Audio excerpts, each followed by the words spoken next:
a few seconds before that because that's what it does. I am, however, still going to pick up the because it just does things.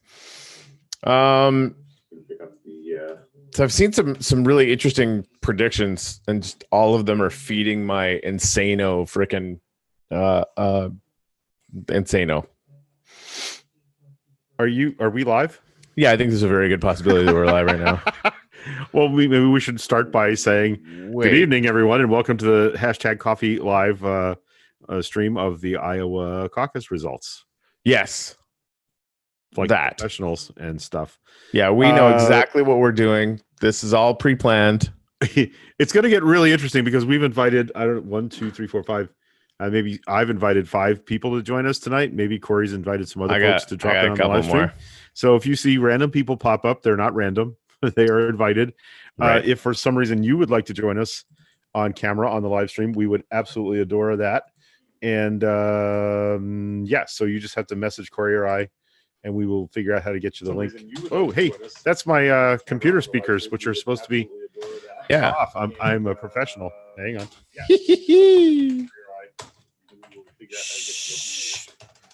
And yeah. Well, that's even weirder because that volume. Okay. I'm so glad I made a professional introduction to this evening's festivities. Yeah. I mean, that was really well done. It was perfect right up until the end there.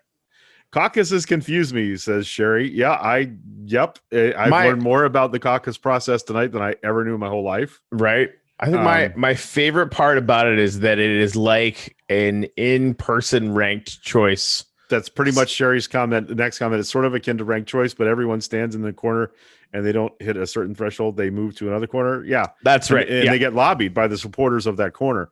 Right. So what you have is when somebody is found non-viable, if I were running a campaign, we would immediately beat feet over to that corner and tell them why our candidate is the best answer to all of their needs. Yeah. So that's how that works. And then they do it a second time, and I guess a third time if necessary. So, but what's going to happen is like around 9:00 Central, which is, I think it's Central time, results are going to come bombarding in really fast because there's not massive vote tabulations. These are all done on site.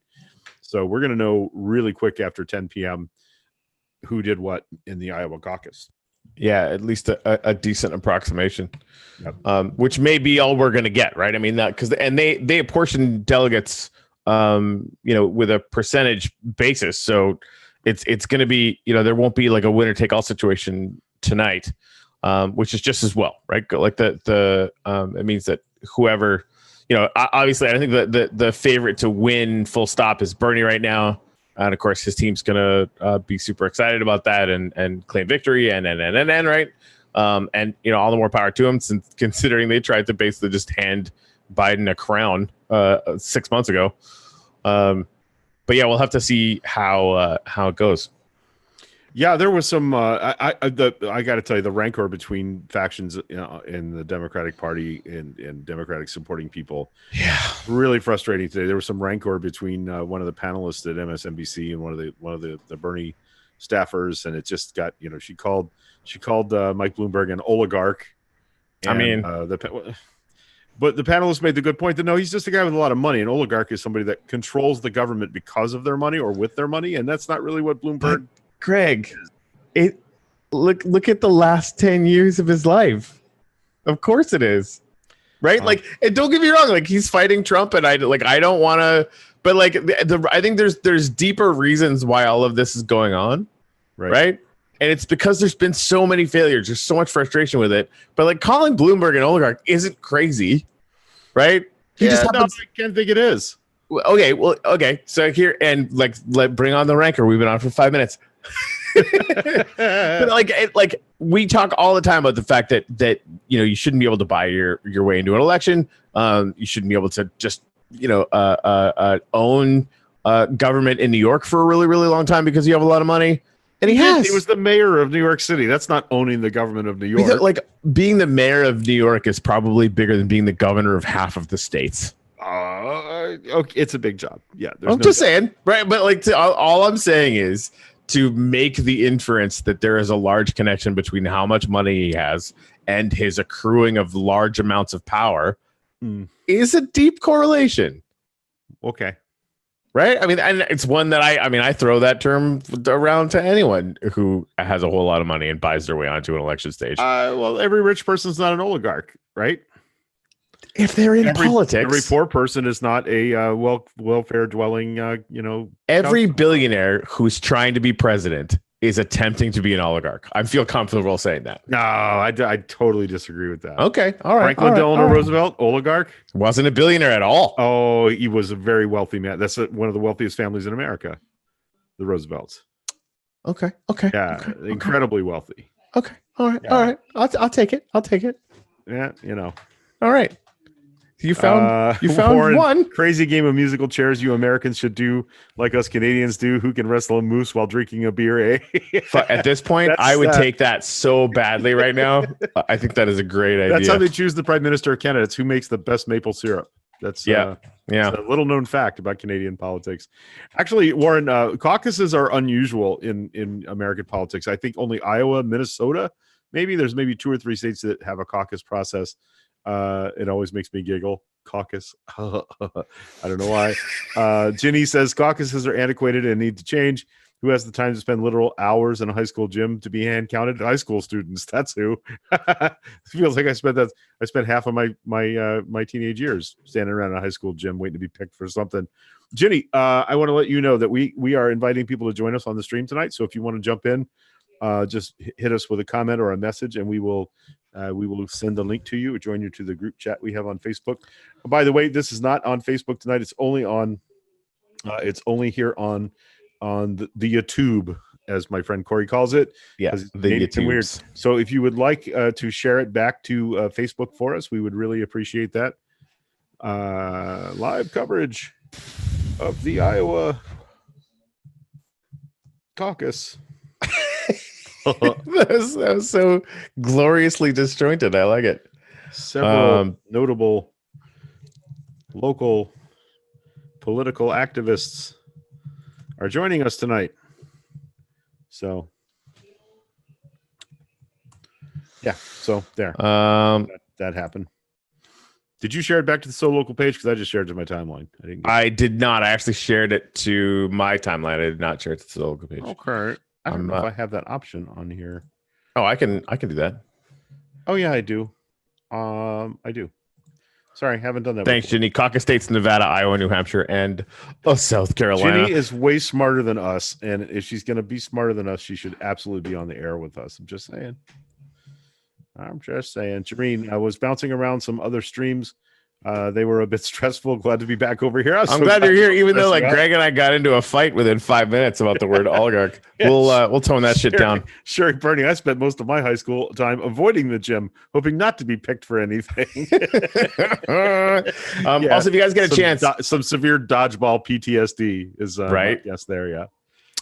If you could share this out back to Facebook and Twitter, that would be much appreciated. Let everybody know we're here, and it is a safe space for any Democrat or progressive.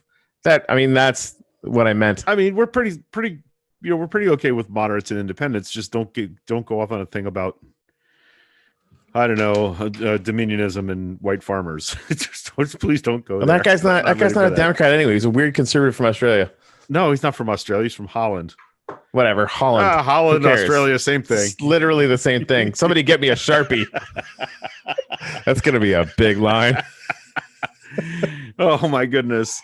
Oh, hey, I've seen a post going around. You know how people will reshare a tweet that gets a lot of play about how, hey, all the candidates should just start asking foreign countries for assistance in their 2020 election campaigns, because apparently that's okay now. And so I was like, man, Corey's been saying that for 2 weeks. I'm sorry, what was I saying for 2 weeks? The thing about, hey, all the candidates should just say, hey, Germany, if you're listening, we want your help. Yeah, I've seen that on Facebook several times today. So thank you, Jareen. Thanks for the share. We appreciate that. Okay. So our results so far updated 0% of precincts reporting, but some came in. Yang is currently 6th behind Klobuchar, Warren, Buttigieg, Biden, Sanders.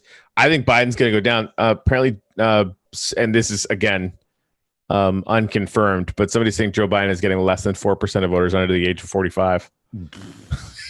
And we get it. Old people we understand why. Damn, Daniel. And what's interesting is like a lot of the young people are caucusing for Bernie, but there aren't near enough of them. I know we're seeing a small sample percentage right now, but this is definitely going to be one of those things until a lot of stuff comes in. Just take everything we say with a giant large grain of salt. Yeah, because we just don't know. Oh, this is breaking from Seth Abramson. The central thesis of proof of conspiracy that Trump colluded with Saudi Arabia in 2016 has just been all but confirmed with the revelation that Trump met secretly with Saudi Arabia's crown prince MBS at the former's home before his election. Oh, see, and that's the thing. Like we were talking about that this morning. Kushner is in bed with the guy. Blah blah blah blah blah. Yeah, Sherry said I've heard Buttigieg is doing better than expected. Buttigieg doing well in Iowa should not surprise anyone. He the second he figured out he was going to be running for president, he basically moved to Iowa and has been building an organization there. He actually just stayed in Iowa for most of the last year while everybody else was barnstorming all over the country. So I can see the appeal. I honestly, it's very white, it's very moderate, and he's a service member, former service member. Yeah, I can see why Iowa would like Pete Buttigieg for sure. I don't dislike him, by the way. I don't find any of them contemptible or unelectable. Yeah, no, we've been saying this for how long now? Amy Klobuchar supposedly won in Arizona and Florida, the Iowa caucus. Just remember, those are tiny, tiny little rooms of people that are in Florida and Arizona who can't make it back to Iowa. And again, that's like a self-selecting group of probably old, probably retired, but not surprising that Klobuchar would do well with that crowd. Because they're likely to be moderates. My friend Jason Eames, who's a union organizer with the union again. Anyway, a union organizer I know who's out there working for the Bernie campaign. I have another friend who's out working for the Steyer campaign. It's in the mid-20s today in Iowa. So if I was in St. Pete, Florida, I don't think I'd want to go back either. Back to Iowa may be a bit of a stretch. 100%. Yep. Yeah, there you go. He's very white and very Republican. Buttigieg. Yeah. Sad face. I mean, honestly, the people that are jumping ship from the Republican Party are not upset about that. Right. Yeah, there are caucuses being held in Paris, I believe in Tbilisi, Georgia, in Central Europe. I don't know why, but why are there people from Iowa living in Georgia? That's pretty strange. Maybe they're hoping the Atlanta Falcons win the Super Bowl. I don't know. That's a joke about Kansas City. Did you hear about this, Corey? Yeah, isn't Kansas City in Kansas? Well, there is yes, but the Chiefs are actually in Kansas City, Missouri. Oh, there's actually two Kansas Cities. For the record, I didn't know that. I just knew there was a cuff. I thought about prepping you for that joke, but honestly, I'm Canadian. I don't have to fucking know where any of this shit is. Right. I don't feel bad about that. Right. Also, so apparently the president congratulated the people of the great state of Kansas for the Chiefs winning the Super Bowl.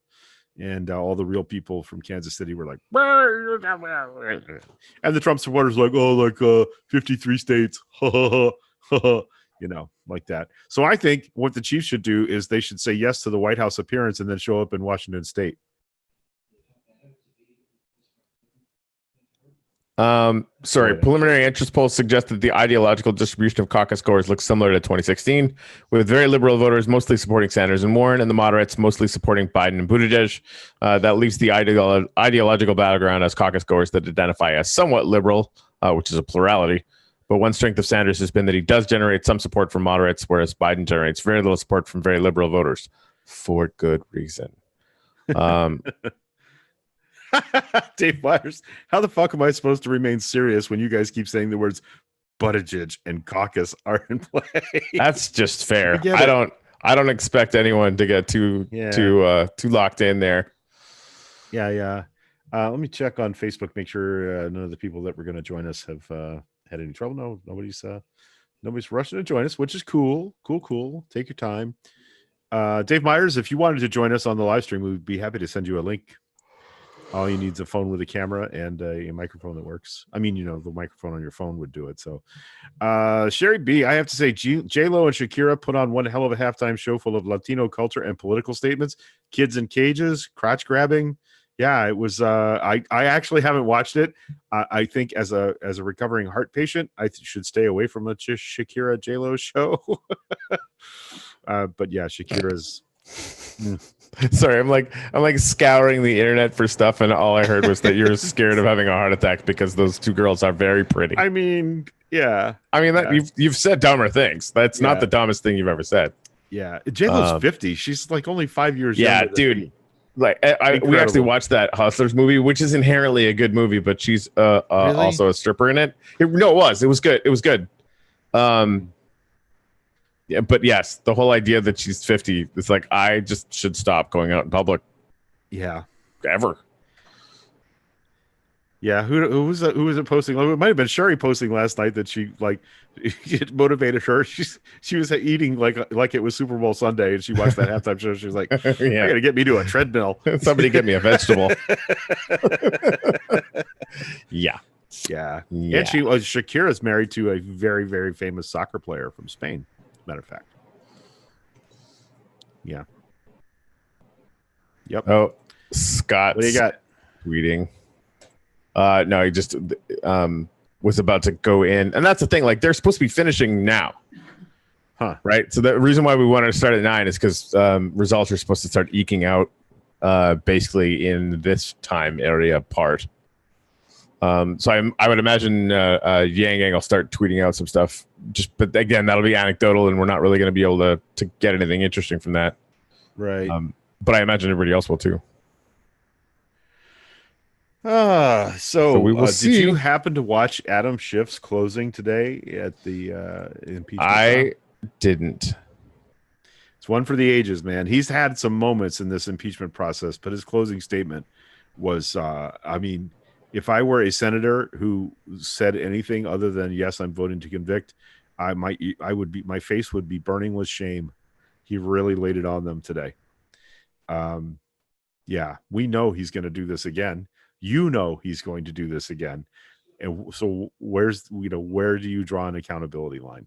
Even Marco fucking Rubio said, yeah, he did it. It's just not, I'm just not going to impeach him. I'm not going to remove him. Ridiculous. Fred Eater says, what I've been seeing in our groups thus far hasn't been very encouraging.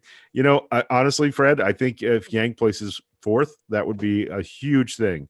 So don't get too discouraged too early. There's a lot of time left yet. Dave Myers, you for sure don't want me in the live stream. I'm in my pajamas covered in dogs, and to be honest, I'm not even 100% sure what the caucus means. That's exactly why you should join us. Have you ever watched this show? Like, I'm not wearing pants. Everyone should know that by now.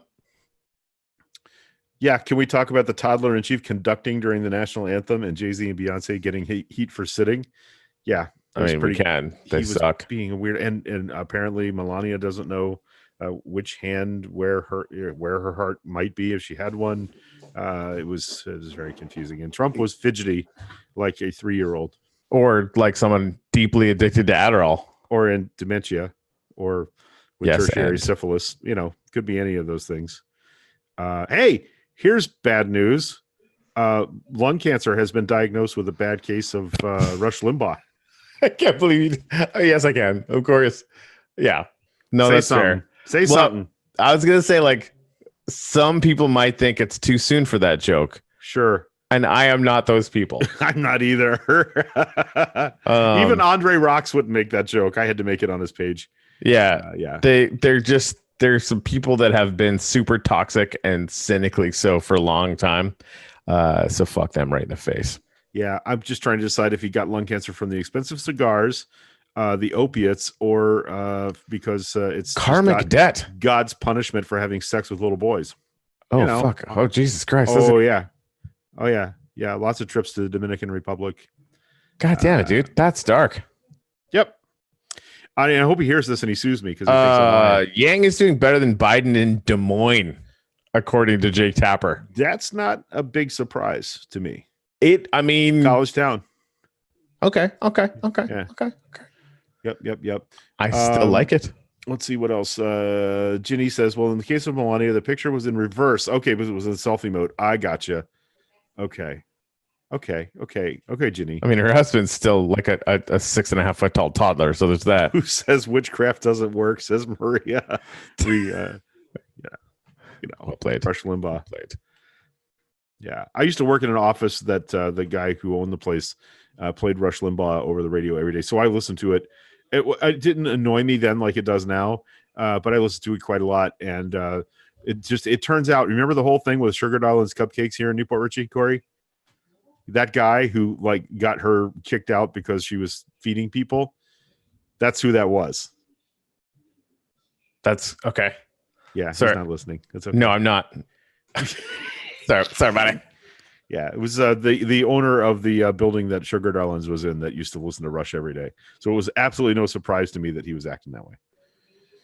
Yep, Donna says Yang really worked Iowa hard. He's worked everywhere hard. I mean, he is basically living in a minivan. And by the way, that ad that you showed me today, yeah, the recap of his campaign so far, one of the very first things that happens, he opens the back of a minivan and a whole bunch of field organizer shit falls out onto the ground. And I was like, that's the life right there. You know, like it's so. And I know, like, politicians are always sort of on the human spectrum and not always on the human side of it. But like, all the stuff drops out, and you just see Yan kind of drop his head and go, "Shit." Yep. Hey, it looks like Danny Antonino areas. Hello. Can you hear us? Hello. There he is. How's it going, man? Wearing his Beto hat. Nice. Yeah. This is all right. Support for the caucus. Beto hat in a Rowdy's jersey. He's the king of lost causes. Yeah. Although a massive Liverpool fan, and they are like running away with the English Premier League in soccer, so that's cool. It just took us 30 years. We got there though. Yeah. The Michael Owen era, maybe the last time they were even at a sniff, right? Yeah. Wow, that's a long time ago. Yeah, Michael Owen is old like me now. Holy shit. Nice. So for those that don't know, Daniel is a local political activist, and there's a campaign banner in the background. He is running for our state legislature against Amber Mariano, who you have heard us talk about on the show in somewhat less than glowing terms many times. We're not mean, but she's a bad legislator, and Danny's running to replace her. Where is she on this the trans rights protection bill, the children's protection bill? She has publicly stated on my campaign Instagram she was against it. It did just break, I think, about an hour ago that bill, that anti-trans kid bill, was dead. They voted it down in committee there. That was from Equality, Florida. Okay, well that's good. That's good, right? Killing that bill is what we wanted to happen. 100%. Right, that's good. Dave Meyer says a Beto hat. That's a kick in the grass. So he makes the Rowdy's joke about your Beto hat. It's just, he's too cool for the room. I appreciate that. Yeah. So how are you tonight? Good. Just was watching the caucus coverage and hanging out, So what do you think? Who do you think's going to have a great night tonight? I think Bernie will come away with the overall win here, but I think it'll be close. Seeing some scenes, Klobuchar seems to have some surprising. That's Ant behind me, by the way. Hey, Anthony! Anthony! I'm trying to get on the Wi-Fi. Stupid Wi-Fi. That's Anthony is another local organizer who is deeply embedded in any results in the campaign season. What's that? They can't comment on any results. Oh, that's right. He is working for a campaign. Is that correct? Yes. Are we even allowed to say what campaign Anthony is working for? Are we allowed to say what campaign you're with? I mean, you could say that.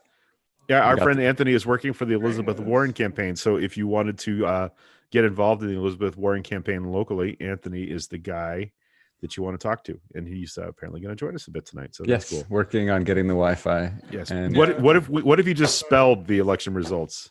Spell them out. Yeah, you can spell them. You can just spell the. I mean, I know literally nothing. So. Let's go. You have the inside scoop. That's why you were here. That's why I invited you into my house.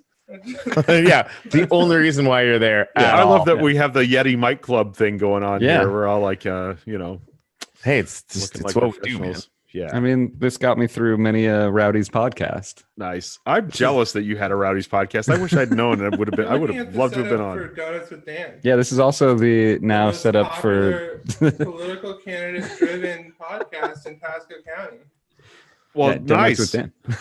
The one episode. So let me get this straight. You guys have both been on our show and podcast. Yes. Huh. Okay. I see. I've done one episode of Donuts with Dan so far. So when I get a couple more going. Okay, Dan. All right. Jeannie said West Des Moines precinct just finished. Bernie, Warren, Buttigieg, and Klobuchar. So that's the 4 that are viable. Apparently. So they each get like partial delegates from that. Like they split whatever delegates there are there, right? Percentage wise, if I'm not mistaken. Okay. So it feels to me like at like 10 o'clock, we'll kind of know what's going on. Like I think so. I mean, I think let me there's only like 12 people in Iowa, so I mean, how long can it take? Yeah, but I mean, even like the delegates that get dealt out over time anyway. So the news will actually be fluid. The biggest thing is, and honestly, coming out of Iowa, it's just the narrative, right? Like what's going to be the story tomorrow in the media and pushing into New Hampshire that has a capacity to dictate whether this candidate is viable or this one has momentum or this one underperformed or this one overperformed or whatever, right? And again, it seemed likely from the polling anyway. Bernie had a really, really good shot to come away with a good narrative tonight. Is up by like I think 9 points in New Hampshire right now, which he won by 22 points last time.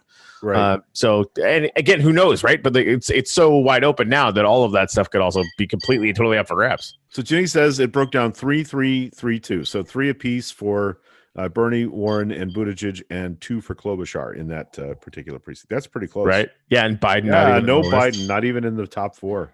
That's crazy. But that was from one polling location. Right? Yeah, in Des Moines. Yeah, right? this is all. We're only going to have tiny little snippets here and there, which is definitely not going to be. It's so weird seeing you on the camera and off camera at the same time. Like, that's true. That is very meta. I am everywhere. Yeah. So, that's like awesome. I said, Anthony Avila is a local Elizabeth Warren organizer. So, if you would like to get involved in volunteering to make phone calls or door knocking for the Elizabeth Warren campaign locally in Pasco County, Anthony is who you need to talk to, and we'll be able to put you in touch with him.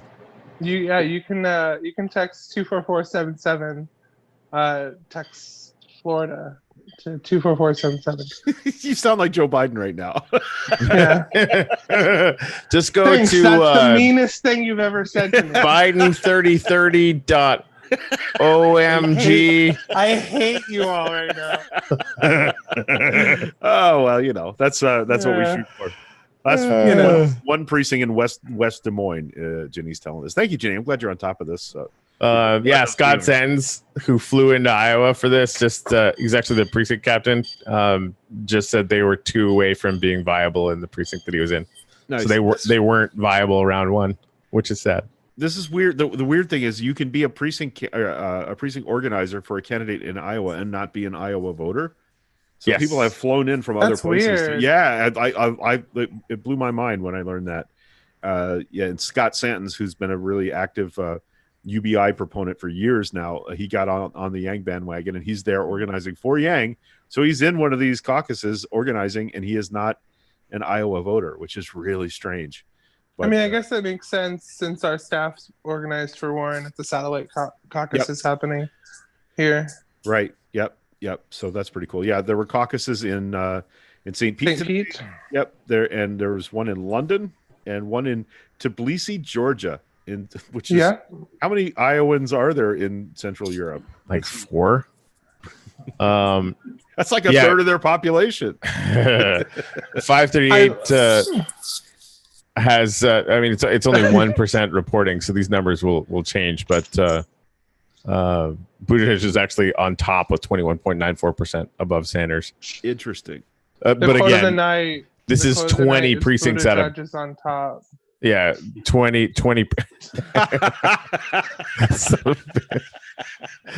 I almost flew right by that one. Nice. You did, and I was gonna be like, "Oh wow!" No, dude, I can't let that brilliance. That's too good. That's a little much. Laugh tracks all cracked up. But so yeah, nice. Buttigieg is on top of Bernie Sanders, who is on top of Joe Biden. You're making it worse. I know, and you are, and you're also creating.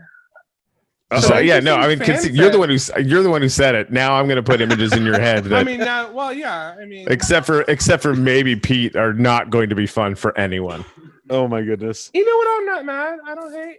All right. Dave says I'm going to take an Iowa, and me and my caucus are headed to bed. Have fun. There it is. Thank you, Dave Myers. Thruple? What? I don't know if I missed a joke. Oh, I just got Dave's joke. Him and his cock. I get it. Yeah. We were making. There's already been so many jokes. We get a tremendous amount of dick jokes tonight. Jokes. We get Yang jokes. I mean, it's yeah. I mean, what else would people come here for? It's not the astute analysis. I can't tell you how many people I canvas who are, they'll mention Yang and like be fans of Yang maybe, and they don't know how to pronounce his name. Yeah. But that's what are they calling something. him? What are they calling him? It's pretty straightforward. It's like Smith. How do you not know how to pronounce? I get some Yens. Okay. I get some Yongs.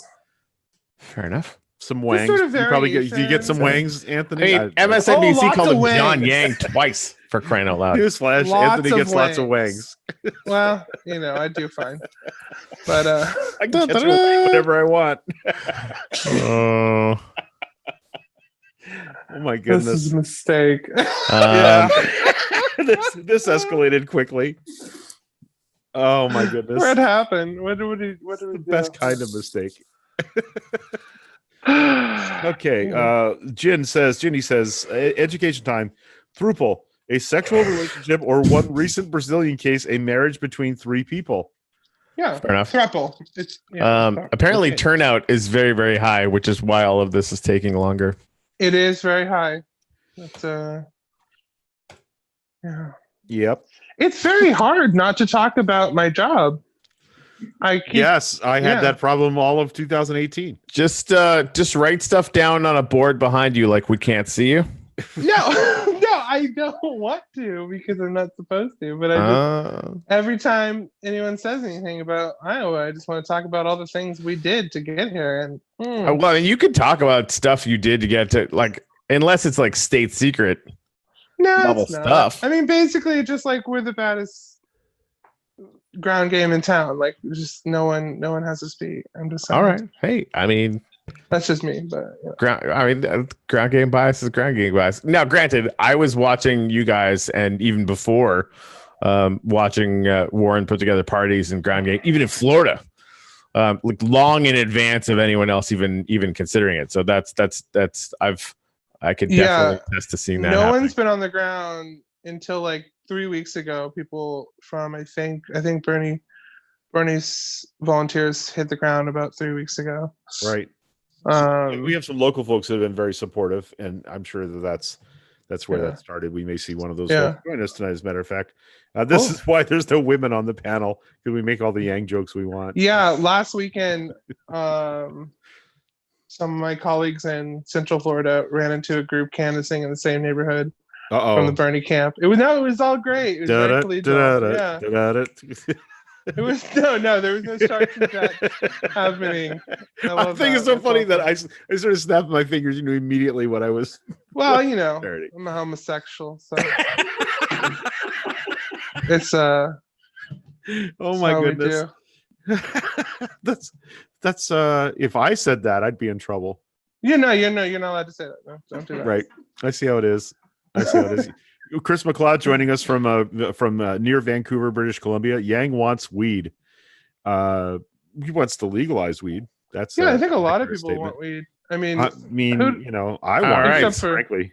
So our friend Jordan's in the messenger thread was actually caucusing in Iowa tonight. He steered Yang to a delegate and helped Bernie get one too, which was actually his entire plan in his small town. So congrats to Jordan. That's very fun. Fred said, any thoughts about the Trump group that got switched to a Yang group on Facebook? Almost nothing in this cycle has pleased me more than watching that.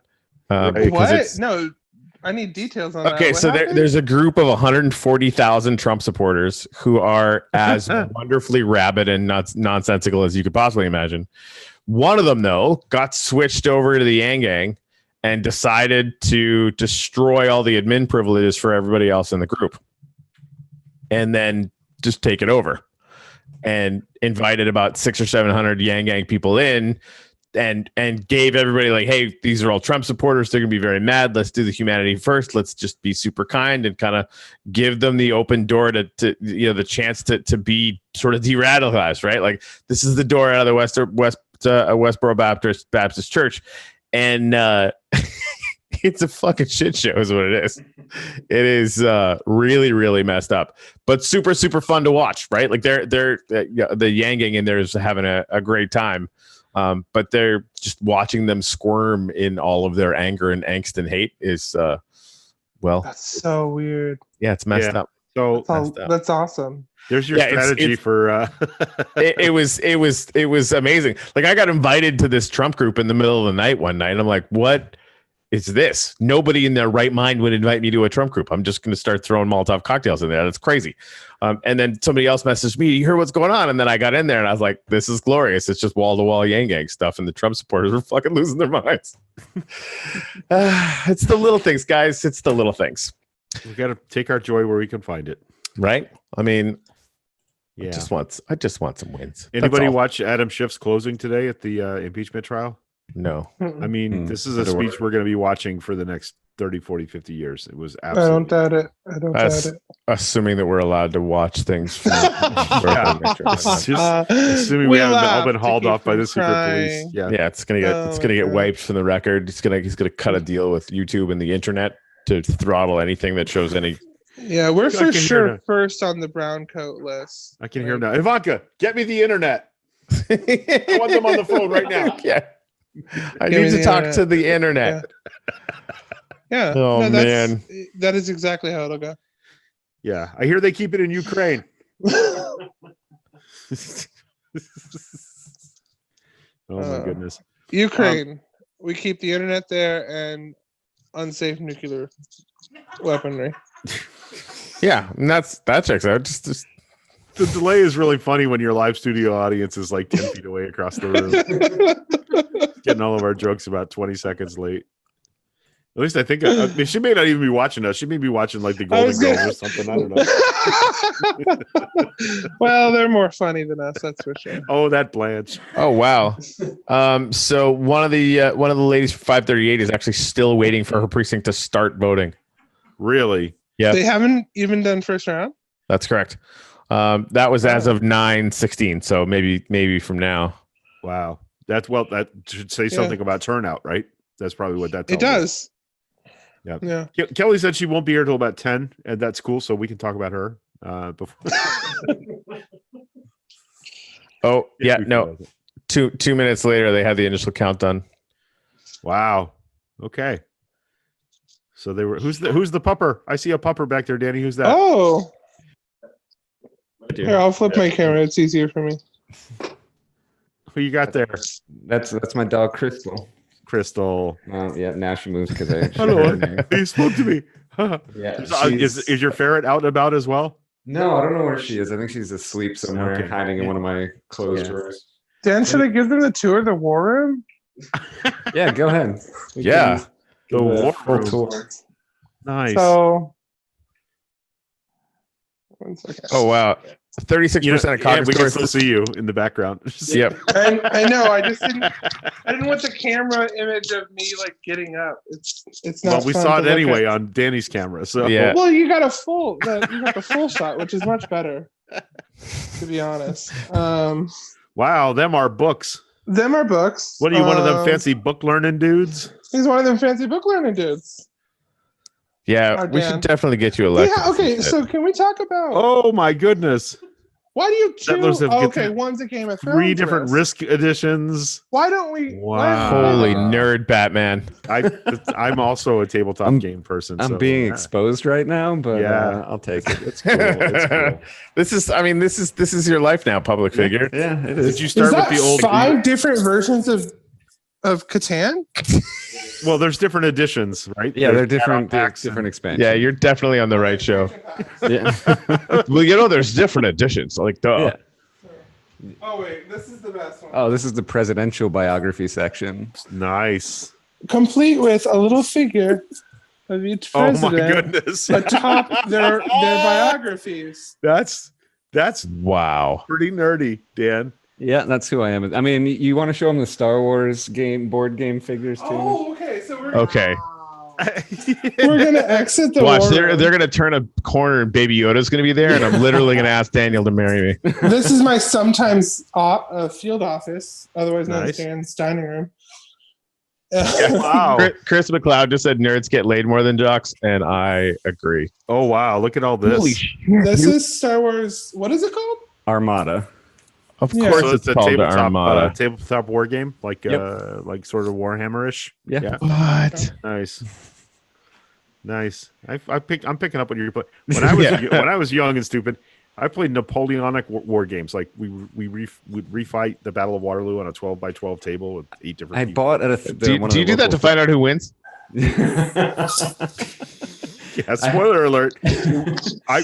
I ended up being in command of the French forces, and we won because we like Kobayashi Maru'd that shit. Like there was a part of the battlefield that all day long Napoleon kept pouring troops into that they never took. And so I took all of those troops and moved them over to the battlefield where the Prussians were eventually going to arrive. And the Prussians come on piecemeal, a small unit at a time. We just whack-a-mole every time so we won the Battle of Waterloo. The French. I have a Battle of the Bulge version, I think, something like that. But I picked up at a thrift store. Yeah. Tabletop war games were how I got started. Avalon Hill stuff. That was my. That was before computers. Not even making that up. Like the computers were not. And the first game that ever came out where you didn't have to like put away 8 million cardboard counters at the end of every session was like the best day ever. That was pretty cool. I still like tabletop more. Yeah. I liked it for the social aspect. It was like poker night, having 3 or 4 people gather up and play something was fun that way. Yeah.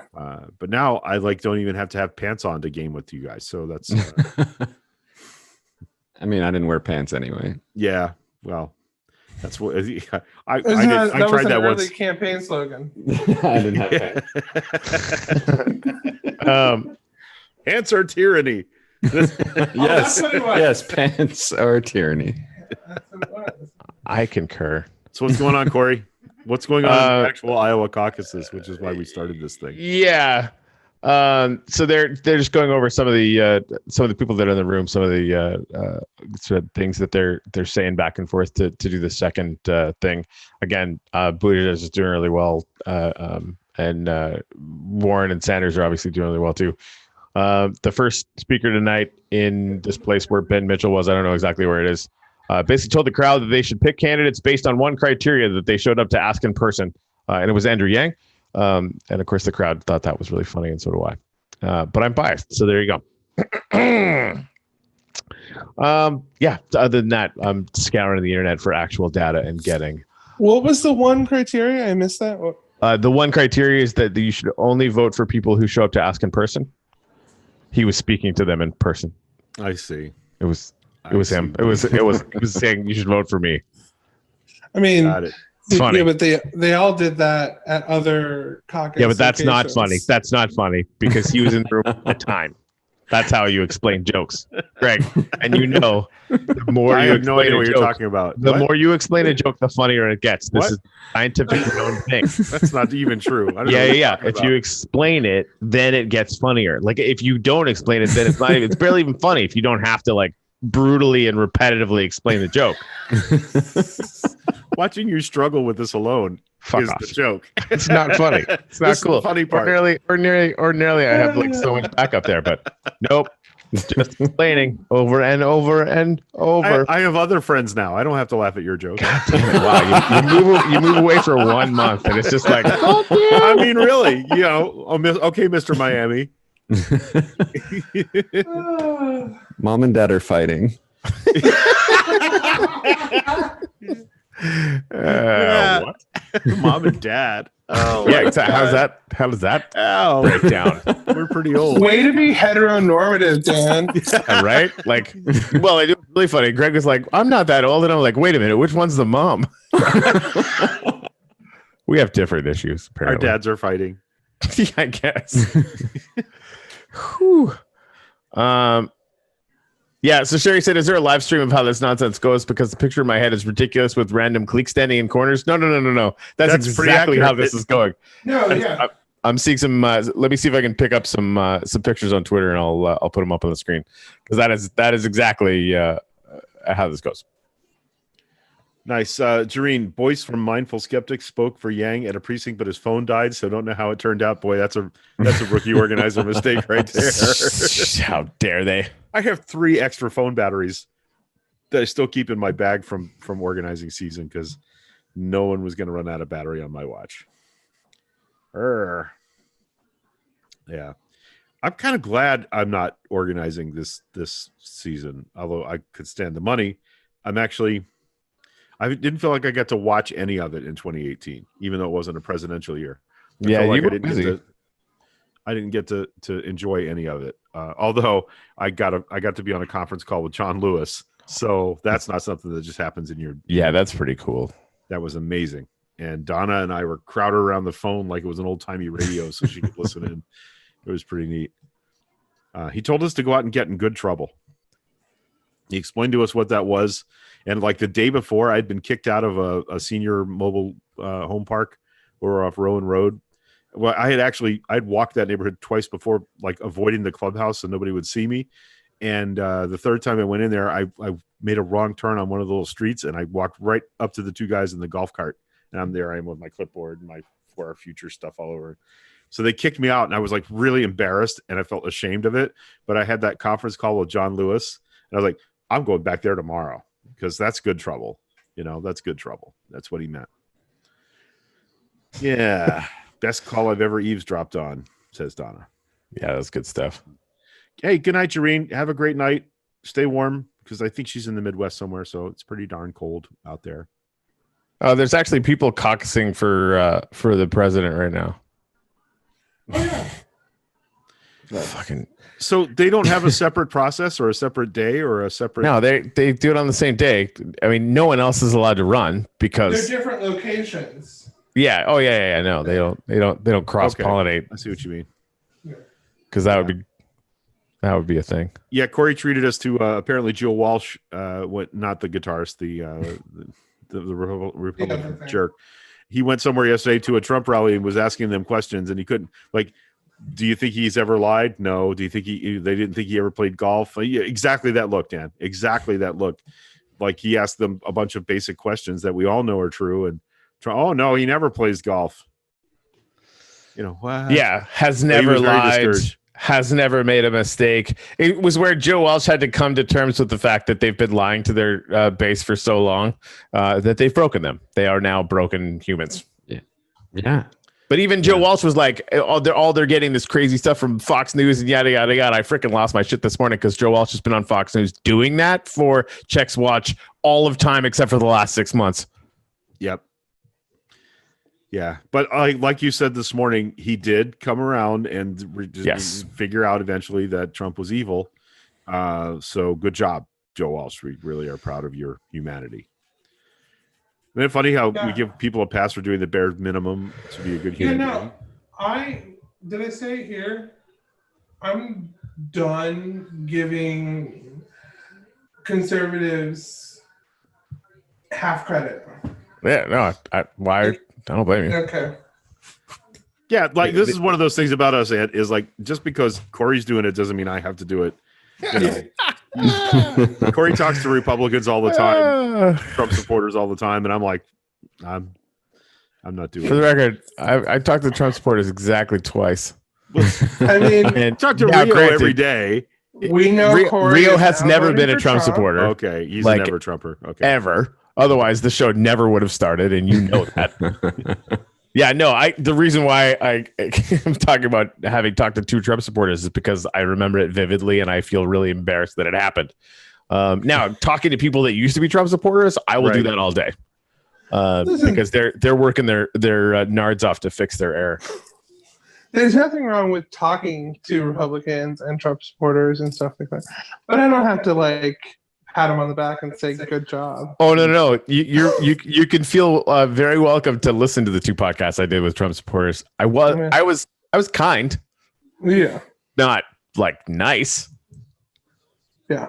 What's funny is when Corey really wants to punch people, he smiles a lot. It's always fun to watch him. It'd be really easy to make a mistake with where Corey is in an anger phase. Don't tell people that. I mean, you guys are never going to make me mad anyway. But yeah, no, it's challenge accepted, Corey. You'd have to work overtime to make me mad there, dude. You're way too adorable. Like, well, I know, but yeah, I mean that's. Look, now we're fighting. Oh no. Denny says, I like throwing facts into the supporters' faces. They dodge them like it's middle school gym class. Yeah, honestly, I can't. I have no patience for that. I'm like, no, I can't handle it. It bounces off their head like reality, like they've got helmets on. Yeah. Thoughts and prayers. Yeah, okay. Ginny, thank you for trying. I don't blame you at all. She said I tried to listen to that last drum interview. I honestly, like, I debated whether or not we should release it. And ultimately we did. But hopefully, if you can listen to the one that we just released yesterday, this kid from California, Vincent, who was absolutely radicalized into the alt-right, and has since come out of it. And that story gives me hope for the future, because just listening to how, like, this kid is just super smart, super articulate, and sees what happened to him, and talks about the fact that he managed to come back out the other side and is working his ass off to to elect Andrew Yang and or to just make things a hell of a lot better. Yeah. So I have tons of respect for people that find thinking errors and work hard to correct them. They recognize where their thinking went bad. And it takes a lot of work to do that, to really transform your life in that way. And I'm full of respect for those people. Speaking of which, who's our young friend with the awesome radio voice that was maybe going to join us? Is he going to jump on here sometime? Seth. Yeah. I'll message him again. Yeah. We have this really cool young friend who's, he looks like he's 12 and he's got a radio voice like this. It's crazy. Seriously. It's crazy. Messed up. And yeah, I thought you were talking about Samuel. Sam Ronan? Yeah. Was I? No, that's what I thought you were talking about. No. This is a guy named Seth that's part of Corey's group of friends from the crypto universe and the Andrew Yang supporters pages.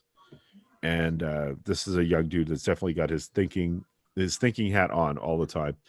So we love that stuff. And Corey's been landing really big interviews for us. Like, we had a guy that created like a whole crypto universe in our Minecraft server for fun the other day, where he broke some stuff, but we won't go there. But yeah, that's a whole other conversation. This major cryptocurrency innovator hanging around with us in Minecraft. Yeah, because why not? So we're actually going to start interviewing people in Minecraft soon. That's going to be fun. Yes, we're building a little studio to do Minecraft interviews. That's like a between two ferns on the next level. I like it. Oh, dude. And obviously we can change the set every time we do it, but that has to be a thing that we do. And we just nominated you for the first interview, and also we're going to be between two ferns. So thanks for that. So get out there and download Minecraft Java, so we can have you on the Podcraft Minecast is what we decided we're going to call it. I love that name. I did not understand half of what you just said. Like, I know what Minecraft is. Right. I know what Java is. I don't know how they come together. The Minecraft Java edition for PC. Like, you can't join us from a PlayStation or an Xbox. It would have to be from your laptop. Sorry, go ahead. No, go ahead, Ant. I have Minecraft on my iPad. Yeah, it's got to be Java. I think it's got to be the Java edition. Yeah. So if you have the Minecraft Java edition, you would be good to go. Between two blocks. I'm gonna have there are actually ferns in James Minecraft. Help me with that. Something from my hometown of Yellowknife. Apparently, the giant mine in the NWT is leaking toxins after they put them in there for storage. They actually put Warren. I don't know if you knew this. They put enough arsenic in that mine to kill everyone in North America. Good Lord. Yep. It's You're talking about Mount Yuma? No, I'm talking. No. I'm talking about just a little gold mine in my hometown of Yellowknife, Northwest Territories. Remember the show? And remember the show? It's fine. Road Truckers. Mm-hmm. That's where Corey's from. That's my hometown. Yellowknife. Well, like the first 4 or 5 seasons, because I think they moved to like fucking Tibet or some shit like that. I just found out the other day there are no polar bears there. I don't know why I thought there were polar bears. There are not. It requires an ocean, and we don't have one. It's weird because aren't you guys like north of Hudson's Bay? Aren't you guys north of Churchill? Hudson's Bay, and this is going to sound really crazy, but Hudson's Bay is a big bay. So it dips in, goes in, down. Hudson Bay goes almost to freaking Montreal, for crying out loud. Manitoba has polar bears. Are they on? They don't have an ocean, do they? Yeah. If you go all the way to the north of Manitoba, it gets up at the top of Hudson Bay, which is actually part of the ocean. Yeah, I didn't go to that part. So, well, good. Honestly, because it's cold. It's dumb. It's very stupid. Yeah, I was not geographically prepared for the Canadian hour of this show. I just need to know how accurate Letterkenny is to small town Canada. It's shockingly. Yeah, Corey's a huge fan. You started it. I love that show so hard. It's so good. But like the tropes are there. It's like getting smacked with really smart high speed comedy, but also nostalgia at the same time.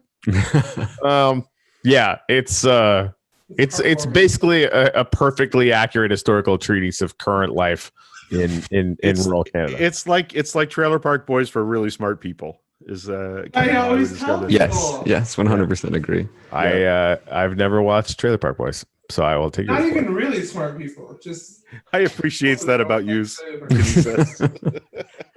I've been trying to get the squirrely trucker Squirrely hat. Dan. Yeah. So just to wear. You know what's funny? I only knew one guy in Canada that added S's onto everything like that, but he was from back east. So he was the only Canadian I met in BC that did the I appreciates you guys. Use guys thing. What does that mean? And where are they depicting? That looks to me like Northern Ontario, right, okay. Corey? What?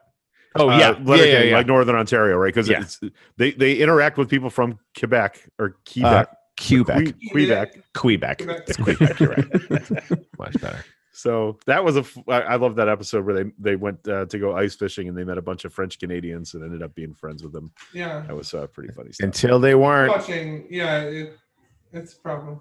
Yeah, out west where I lived, it was a little different. It's sort of like California and Ontario had a baby. It's weird. It's all redneck hippies. I don't even know how to better describe them than that. These are people that have chainsaws and guns, but also smoke a lot of weed.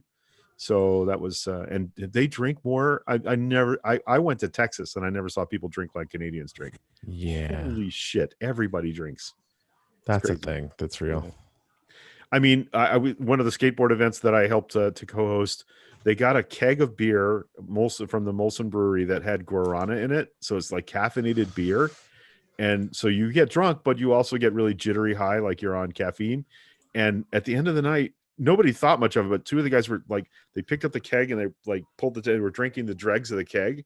The next day, I thought those boys were going to die because they had all the guarana had settled and they drank like probably an MDS fatal dose of caffeine. And they looked really horrible the next day. They were so hungover. That doesn't sound fun at all. It was sad. That was fun for me. I don't drink at all, so I had a great time. Yeah. Yeah, I'm still. Oh, Ginny says she's got that hat. Hubby went as Dan for Halloween. Nice. So nice. Ginny Rippert has one of those hats, Danny. I need one. I need to get one just to see how many people will get the joke as I walk around town. I have a group of friends. Well, no, they're twins, and they went as the tweakers. We would call them tweakers. The skids. The skids. Skids, right. The skids. They were great. They looked great. I find them the most annoying part of that show, the skids. It was Kieran Casey Atkinson. Oh, nice. And, that makes perfect sense. And then there was a group in 01 that were like Squirrely Dan and the whole group. Nice. I have a friend that looks exactly like Wayne. I think you should introduce me to your friend.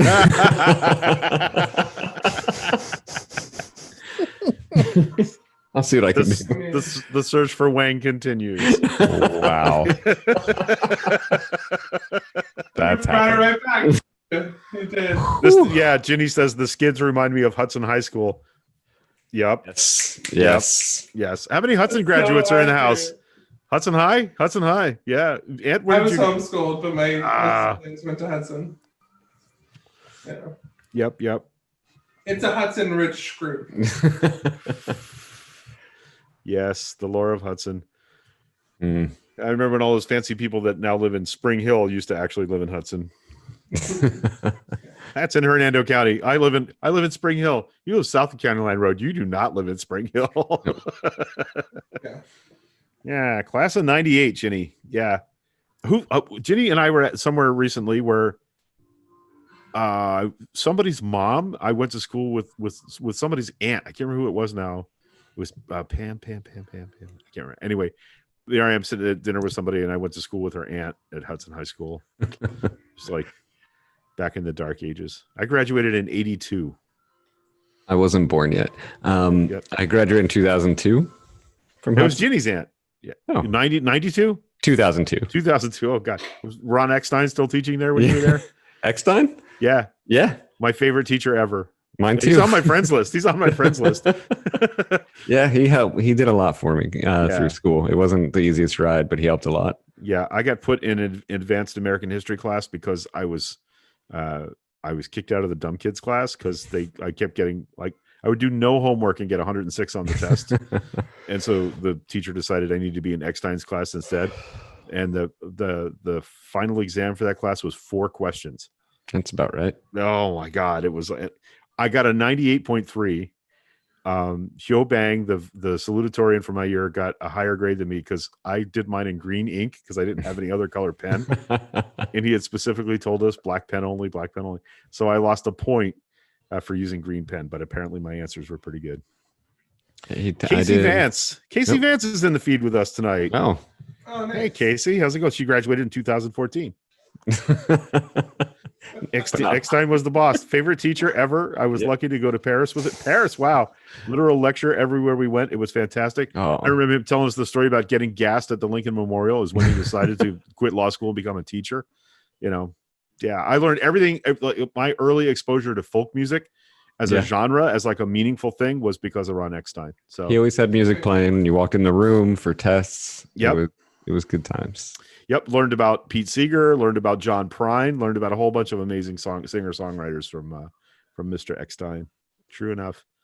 And then Ann Bishop passed away this year. I don't know. Did she really? Yeah, she did. She died this year. She lived her whole life up there in Hernando Beach, right on the road right out to Hernando Beach.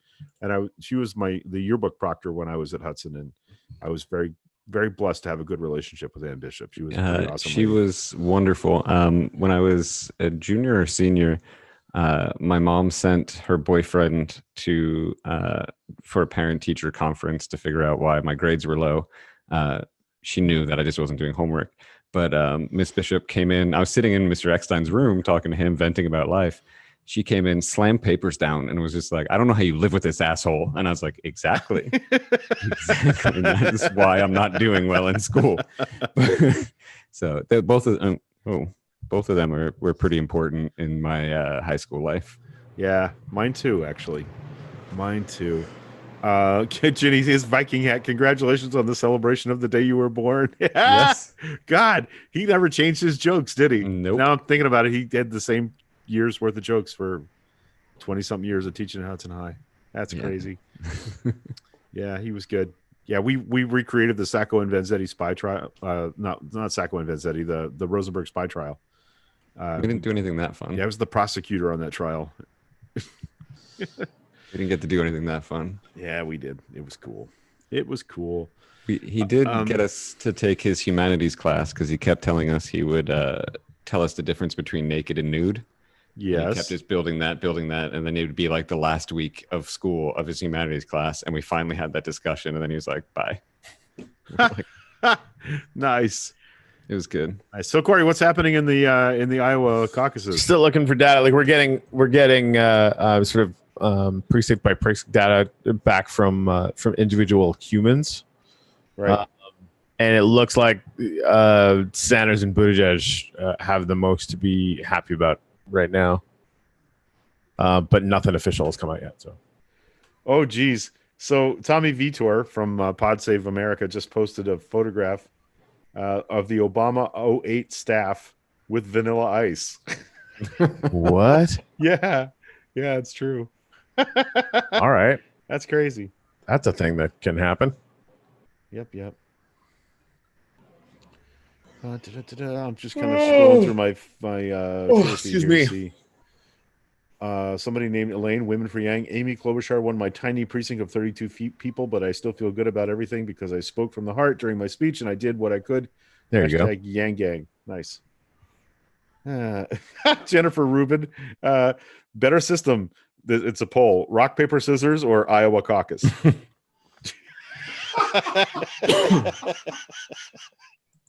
That's pretty good.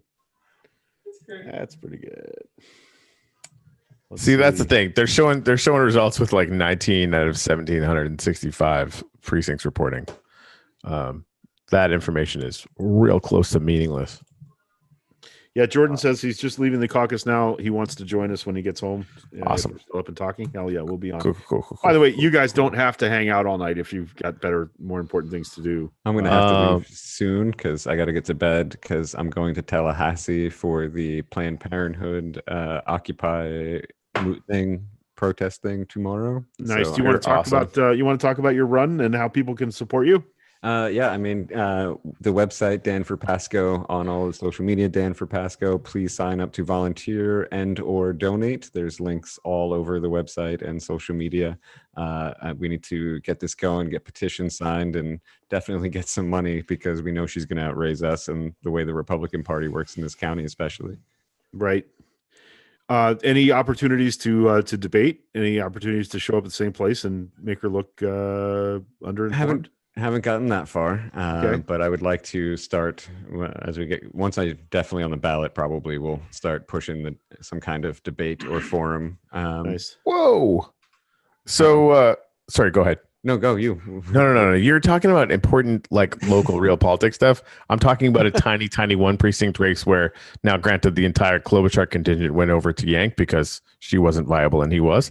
Probably the only place that will happen. But still, I'm fucking pretty excited about it. But no, like you keep talking about your race because that is exceptionally important. Yeah, I mean, excuse me. We're just definitely trying to make sure we get on the ballot. That's process. So we need petitions. Step one. Yep. Yeah. So petition signed. Otherwise, it's like $1,800 to get on the ballot. Yeah. When's the deadline for that? June. Okay. So I've got a little time yet, and it's getting to be the politically active season. So if you'd like to volunteer to go out and walk, knock some doors for Dan, collect petitions, look up Dan for Pasco on all of your social media. Also, I think that anytime you have an opportunity to speak where she is, you should let her speak first, and then you should call your answer Dansplaining. You're welcome. That should have been the podcast name, actually. Where were you? I was right here, not getting invited on Donuts with Dan. That's where I was. Wow. Okay. Yeah, the other thing I was going to suggest, go. My prediction is she will not debate you. She will not make herself vulnerable that way. I'd be surprised if she does surprise me. Once she gets headstrong once in a while and does what she wants to do. She gets away from her handlers. They have to chase her around with a butterfly net. But I'm just like, anytime that you have an opportunity, you should just schedule a debate. And when she does it, you should just, turn the mic over to the empty podium next to you and go, huh? Yeah. And then answer the question. Yeah. Make a point that she's not showing up where you are to talk. Actually, Pride is going to have a candidate forum again. Nice. And we will be inviting her. Good. I think she's going to accept. Because we built sort of like a rapport of sorts. So we'll see. Yeah, I think she's convinced that she's doing things for the gay community. That's how she feels about it. Mm-hmm. I don't know if I agree. The interview from my show, she talked about a bill that she was very, very excited about, and it really had nothing to do with helping our LGBTQ community. Had to deal with tourists couldn't get kicked out of restaurants or hotels for being gay. That was what it protected was gay tourists, not actual people that work here. So that was because we deliver the thank you economic argument right to we deliver the economic argument to like why we need full comprehensive protections to people, and they're just like, oh, okay, we'll just make sure tourists are cool.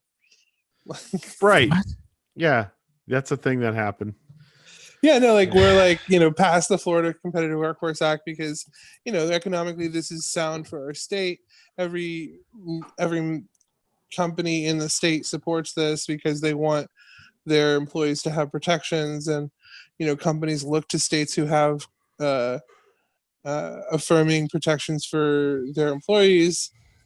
And they're just like, oh, okay, we'll just make sure that we still get the money, but no protections for you guys. No. So what do you think? Is there any kind of a movement to try and get get our LGBTQ community recognized in a county ordinance for protections? Yeah, absolutely. Obviously Pride has been working on that, since the founding, as you well know. We have joined a coalition of organizations that were sort of put together by the African American Club and the NAACP. Good. And a few other organizations, and we will be working together to make that happen. We actually just released a petition on our website to just show support of citizens who want to see those sort of protections happening, so we can deliver that to the commissioners. Nice. So people can check that out on our Facebook page, Pasco Pride Festival, and the website pascopridefestival.org. Good. Well, we'll share that out. We'll make sure people see that. Yeah, from our end. I'll send you a link. Look, we have a lot less viewers now because we've moved to YouTube, but we're not on Facebook nearly as much as we were. We just like the environment here better. So, yeah. So we're just asking people to share back to Facebook when we're doing stuff. Muy helpful. Yep. All right. I'm going to dip out of here. All right, Dan. All right. Nice Thank you guys. I'll talk to you soon. Thanks for the tour of your nerd lair. Yeah, no problem. I just love it's called the War Room. The War Room. Yeah. I just love the presidential biographies with the little figures on each one. Exactly it. That makes it the War Room for sure. Do you hand paint those? Because that would be...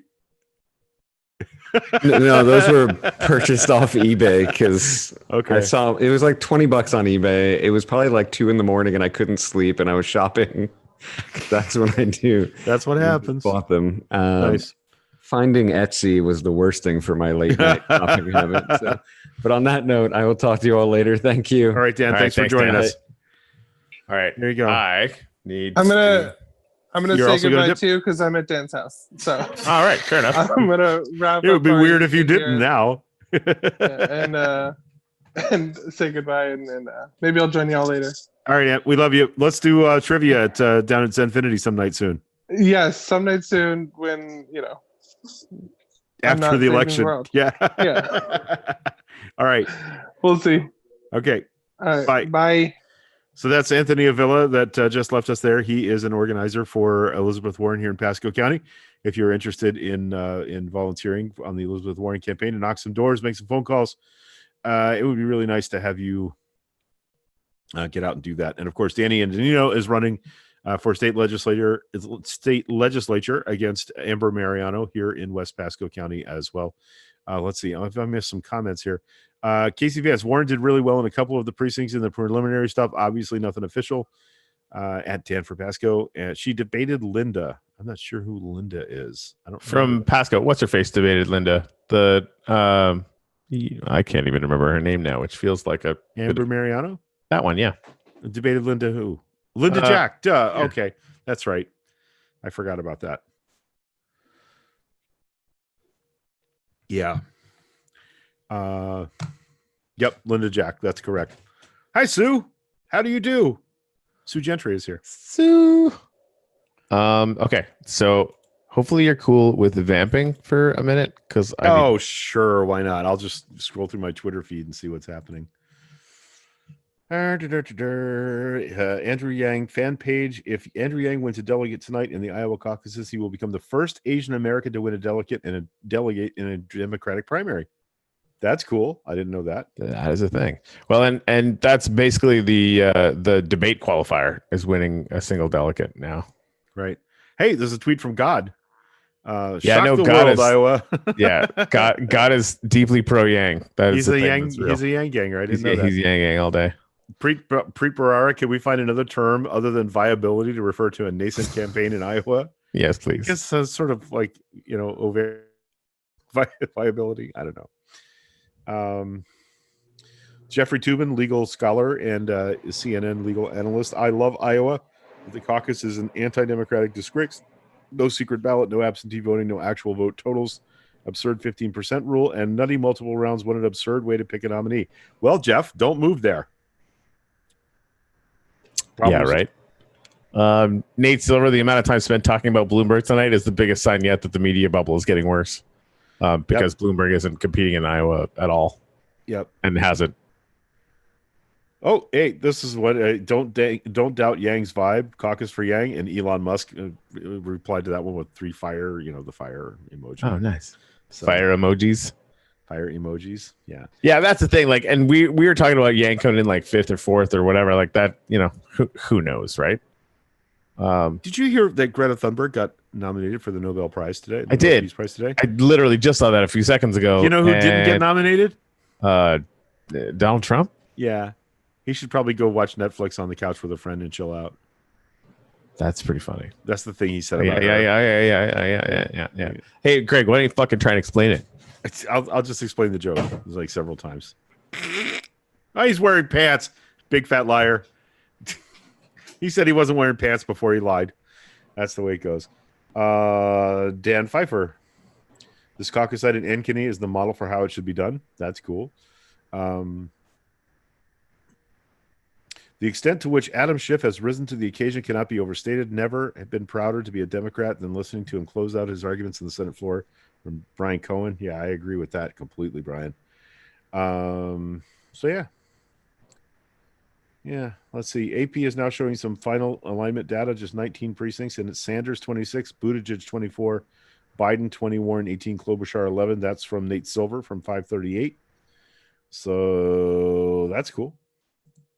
Some numbers finally starting to come in, and I do not have any news feeds turned on. I'm just reading Twitter. That's how I'm getting that. Ginny, message retracted. What did you say, young lady? Ginny, caucuses are like in-person ranked choice voting, which I like, and I do like ranked choice voting. There's a really good Radio Lab podcast explainer of the Irish ranked choice system, and it's mathy, but it makes a lot of sense. It makes a lot more sense than the way we do things currently. Corey's just reading. I had a tweet up from Nate Silver. Yep. That had some preliminary numbers, and now I lost it. Let me go to Nate's Twitter feed here, see what I got. Where'd it go? Now Buttigieg is moving ahead in the final alignment data, 27-23 over Bernie. Look, it's early, but Sanders and Pete are the 2 candidates who have the most to be happy about so far. And that was 18 minutes ago. Yep. AP is now showing some final alignment data, just 19 precincts. That's way early. Yeah. It's Sanders 26, Buttigieg 24, Biden 20, Warren 18, Klobuchar 11. So a little early yet, but yeah, Pete's that's making a good showing tonight. And less than 1%. I don't think it means anything yet. Cool. Yep. Jordan says he'll be with us in about 5 minutes, so don't be surprised when he drops right in. In fact, I'm going to copy the link again and drop it in there so he can find it. We haven't heard from Lalania Hopper yet. She's our local Bernie organizer. There's one Buttigieg and Warren tied, and there's a coin toss about to happen. A coin toss? Yep. Really? Yep. Oh my God. That's insanity. Yep. That is insanity. Yeah.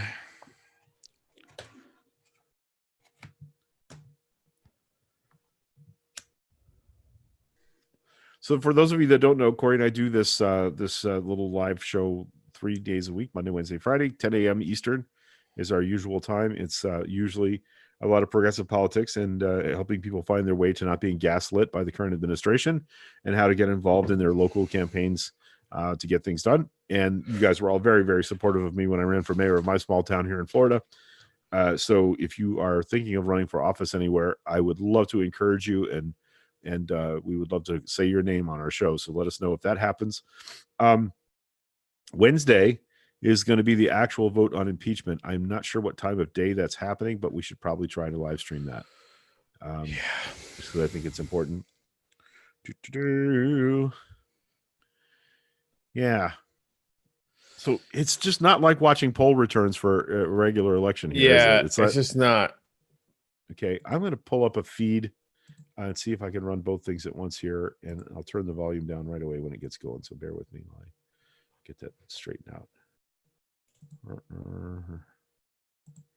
Oh shoot, that killed my other screen. That wasn't supposed to happen.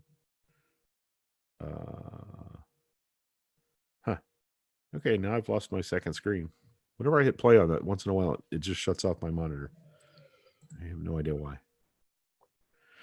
So now I have no data, which is good job. Yeah. Yeah, I'm just not seeing. I've got CNN up. They aren't showing basically anything other than like a little bit of raw vote data from like a couple of precincts. That's from 10 o'clock. Right. I found it interesting that the polling question about whether you'd rather see someone you ideologically agree with or someone who can beat Trump, the difference of those numbers. Then I'm like, everybody thinks their candidate can beat Trump. You know what I mean? A lot of people, if it's not Yang, no one else can beat him, or it's not Bernie. I don't feel that way. I feel like it's like a double handful of these people can beat Donald Trump, because I feel like we're highly motivated to replace him. So that's the real calculus. So I don't like that question. I agree. There's a guy on my screen on MSNBC. There's a Warren Precinct Captain guy, and there's another guy with a math hat and a Humanity First shirt. You want to guess who he's for? No, I got a pretty good idea. So I'm on the 538 is live blogging this, and they have their whole team, and they're just like shit talking each other the whole time, which is really funny. I gotta say. Yes. So they decided to do mini dropout draft while we wait for results. Who drops out next? Oh yes. And everybody thinks Klobuchar will drop out if she doesn't get fifth, but Bennett obviously I think is right in the block. Oh yeah, I can't believe Bennett's still in the race. Yeah, it's ridiculous. How is that even happening? Can you hear us, Kelly? Can you hear us, Kelly? I can hear me. Yeah, we can't really hear you. If you have a headset with earphones, that would be best. There's a teenager lurking in the background audience, which is fantastic. I'll be back in a moment. Okay. He's like must kill child. So she just take it off her shoe and throw it at him. That would have been funny. Sure. Said I heard it was Manchin. I heard during open floor tonight, one of the Dems calling for censure of the president. He feels like it would go. It's Joe Manchin. Garner bipartisan support. What does the censure look like? A censure basically is like, hear ye. Do you think the president did something bad? And then you say yes, and then we would like to write that down, and that's a censure. It's fucking pathetic. But the thing is, and Manchin is, while not generally one of the Democrats that I don't want to throw off the bus, as in he is one of the Democrats I would first want to throw off the bus. What he's doing is basically triangulating the Republicans, because they're now many of them are saying, we know what he did was bad, but it doesn't rise. And even if it did rise to the level of impeachment, it doesn't rise to the level of removal. Marco Rubio, you're one of the dumbest fucks on the face of the earth. So he's basically trapping them. Right. Because if that's all true, then you should definitely vote yes on a censure vote, right? Which isn't binding. There's no consequences. You're just writing down for history that the criminal president did a bad thing. Right. And that would also, by the way, inevitably, if he's elected to a second term and does this shit again, having already censured him, they would be even more pressurized to actually impeach and remove him. Censure is what happened to Bill Clinton. The difference is that Bill Clinton actually had a law degree and was disbarred from practicing law over his problems. So, howdy, Jordan.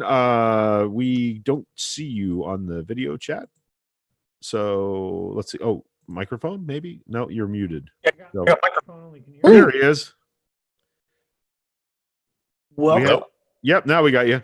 I just muted in between, unless you want me to keep talking. Yeah, keep talking. Tell you were in Iowa today for crying out loud. Tell us what that was like. Tell us what happened. I was in Iowa, man. So hey, welcome. Thank you guys. I just want to say, wow, that was a really cool experience. I had a ton of fun. I know coming into it, some people are like, "Oh, why don't we do caucuses? Caucuses suck, man."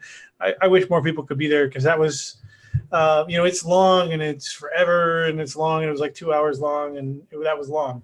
But wow, it was so much fun. So we had because I don't know, Jordan. Are you new to Iowa? Is this like your first time caucusing, or my second actually? I caucused in 2016 again, and that was of course much simpler because they're going to be in the there was 3 candidates, right? There was Hillary, there was Bernie, and then the guy with the weird name. Yeah, exactly.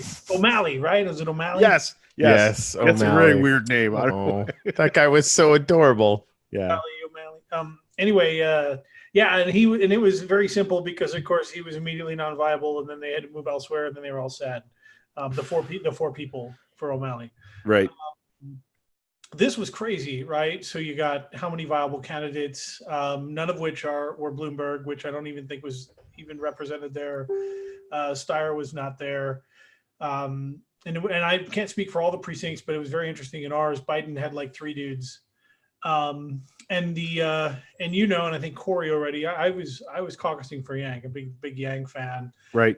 Very much in tune with the progressives, which means I like Warren, I like Bernie, but I wanted to get Yang a delegate. I want to get him a +1 somewhere in the state, and I actually got him 2. So nice. Yeah. So if he got the only 2 in the state, it was in our precinct, and I busted my behind to get him.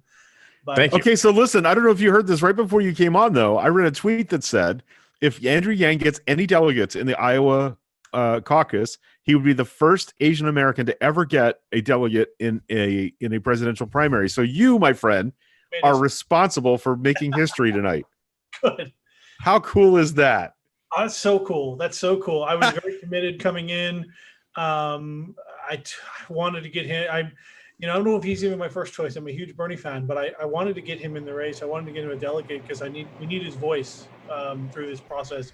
And I'd love it if he wins. I'd love it if he even gets VP, but I wanted his voice in there. So we got him 2 delegates, and maybe he's the only 2 delegates in the state. But I don't know. I love it. So hopefully he does better elsewhere too. Yeah, we're getting reports in that he's top 2 in some precincts. Yeah. Not all of them. So I mean, that's what I wanted. I feel like if Andrew Yang places 4th overall tonight, would be miraculously good. I think 5th is more likely. I think 5th is a lot more likely, especially because Klobuchar is doing so well. That was. But I mean, like, there's a non-zero probability that Yang comes in ahead of Biden, right? And at that point, when Yang is ahead of Biden and Steyer and Bloomberg, then the media has to be like, "Oh, we probably shouldn't ignore this guy," but they will anyway. Yeah. I think that's changing. I actually think that that's true. That's something that's coming around. Ginny says with 75% of precincts reporting, Trump won the Republican caucus with 96.8, Walsh with 1.4, Weld with 1.3. Yeah, that checks out. Yeah, so that's not a very surprising outcome. But only because they couldn't cancel the Republican caucus in Iowa. They have canceled several primaries. The Republican a lot of states are just refusing to put anyone else on the ballot, and that's an internal party process. That's that's up to each party, as we've learned with the shenanigans that the Democrats have sometimes pulled. Yes. There's that. Well, never dull. I'd love to talk too about just how it went there. It was pretty cool. Oh, do it. Yeah, please do. I'm going to take a moment away from the mic. I'll be right back, Corey. Yeah. No. So you guys are fun, but man, this was we had. Let me see here. Like you guys were saying, like you're getting the precinct. I haven't looked at what the results are in, but like say Kablucher or Kabluchar. How do you say it? Klobuchar. Klobuchar. I can never get it right. Klobuchar and Buttigieg, Mayor Pete. We'll just call Mayor Pete then, because everybody does. Anyway, they were really represented, which was interesting. I think Pete in our precinct won. He had like 5 delegates, I think, or something like that. Okay. He was big. Kabluchar was very big, which was, I thought, surprising. I didn't think she had that much support, but she seems to. It was really interesting too, because originally, and this is where all the crazy magic I had to work tonight. Yang, Bernie, surprisingly, and Warren were all non-viable. They were split so much, right, that not any one of them had a candidate first or had a delegate the first round. We needed 15. Our precinct had 92 people, I think, show up. Yeah. We needed 15 to get viable at all.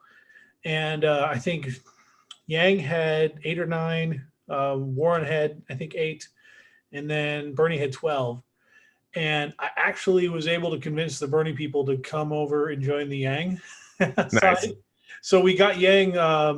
And what was interesting about it is I was actually trying to work with the Warren people to try to give them a delegate as well, because the Bernie people were like, you know what, we like Bernie, but we want Yang, to have a seat at the table, right? Yeah.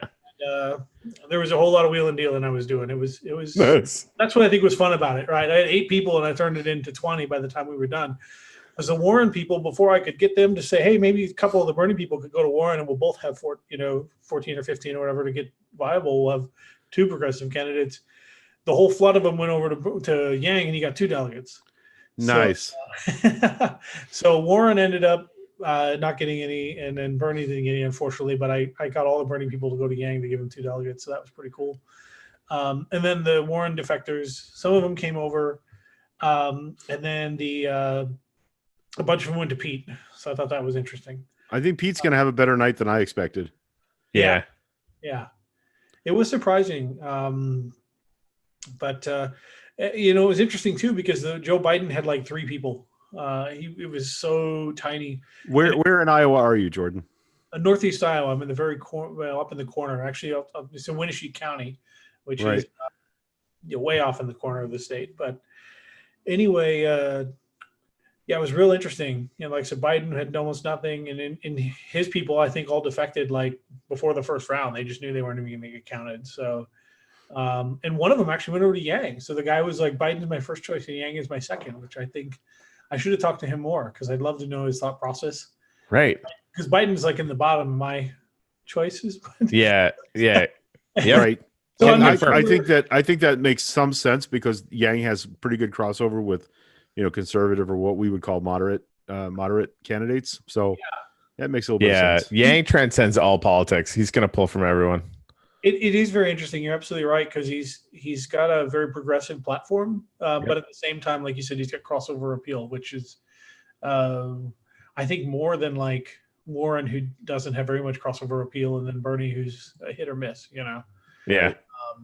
Yang is very interesting in that respect, but he knows how to talk to to right-wing people and talk to working class people, and it really resonates well there. I did, like, as you guys know, I did get a chance to see him a couple weeks ago. He was in Iowa. Right. He's been here a lot, but he was in my community, and sat and listened to him, and I was super impressed. I probably wasn't going to caucus for him before then, and he changed me in 30 minutes. So yeah, that's a big deal, man. It really is. And that was a common story that we've been getting around it. What would you say, like, in those 30 minutes, what do you think did it? If there was any, like, 1 or 2 things? Oh man. Because, like, we've been talking about Yang a lot, right? But, like, what about it was happened in the room? You've probably talked about it a lot. Like you said, if I could, man, I could give you like my 5-minute Yang stump speech, which is why I love the guy. But to me, it's really all about healthcare, which I think a lot of, you've got progressive candidates that are for Medicare for all and those kind of things, but he is. And the biggest thing Yang came out and said, and he started off, and it's all about the numbers, right? And that really resonates because it's fact-based. But he starts off and said, we need to get healthcare and unemployment away from each other, right? And it's been a terrible thing since it started. People shouldn't lose their healthcare because they lose their job. People shouldn't be afraid to change jobs because they lose their healthcare, right? They shouldn't stay in horrible jobs because they lose their healthcare. Yep. And he talked about how the fact that small businesses, like growth, people starting small businesses is like its lowest level in decades. And it's all healthcare. People are afraid to start a business nowadays because they've got a corporate job, or they've even got just a small company job with 150, 100 employees, and they don't lose their health care. There's so much uncertainty there. So people are not starting businesses because they're so afraid of losing their health care. So we need to get away from that. And Yang's all for that. He said, from what I understand, he supports Medicare for all to help do that. And it's such a huge thing, right? Yeah. But the other thing with that is he talks about, his freedom dividend, which of course I wasn't so sure, right? Everybody's kind of skeptical, like $1,000 a month. And then of course I talked to these two older guys and I stumped it for them and they were like, well, how are you going to pay for it? And I'll get to that. But the thing that really resonated with me that he said is that it's not really just about giving, and it is, but you have your first half, which is giving people $1,000 a month, getting them some money that's going to stay in their economies. Yeah. And to me, that's huge. I'm in a very rural area. It's like 1,000 people in this town. And I'm like, that's like $12 million a year, that this town would get that would circulate through here. And that's every town, right? I said, no one in America is going to benefit more than these rural communities that are dying from this, right? The manufacturing jobs all went away and they're just suffering, right? Now he's talked about that 30% of the retail sector is gone. And that really resonated because he was actually in a former JCPenney building that turned into a coffee shop. Wow. And that's where he was speaking. So he's like, 30% of the businesses are going away and they're not coming back. And I'm like, well, you're speaking in a former department store. So yeah, we know, they're gone and they're never coming back. And we know that. I mean, the manufacturing jobs all left 15 years ago. Yeah. And nothing replaced them, or companies tried to move in that were half the size or whatever. And then they closed 3 years later. So nobody benefits better than these rural communities that are dying. But also what really resonated is the fact that, his humanity first message, which I'm like, well, what does that mean? That just sounds nice. But he talked about how the freedom dividend gives worth to people who society today says are worthless. You have people who are stay-at-home parents, right? Who, to be honest, work very difficult jobs, right? I just spent the weekend on vacation with my family with a 2-year-old. I don't have any kids, but I love that little 2-year-old guy, but holy crap, it's a nonstop amount of work. So stay-at-home parents who today society says, well, you don't earn a wage, so you're worth nothing to society. Well, they're providing value, right, to their children and to the future. But you have people who are taking care of sick family members or loved ones. And society today says they're worthless, right? You're not earning a wage, you're not earning an income, you're not worth anything, right? But their value, and there's a tremendous difference in those people's lives that they're taking care of, right? But then you have people who are disabled, you have people who are retired, you have veterans, you have all these people, or students even, you have all these people who today, like society says, well, you're not earning anything for Wall Street, you're not in the stock market, you're not earning a wage, you're not worth anything.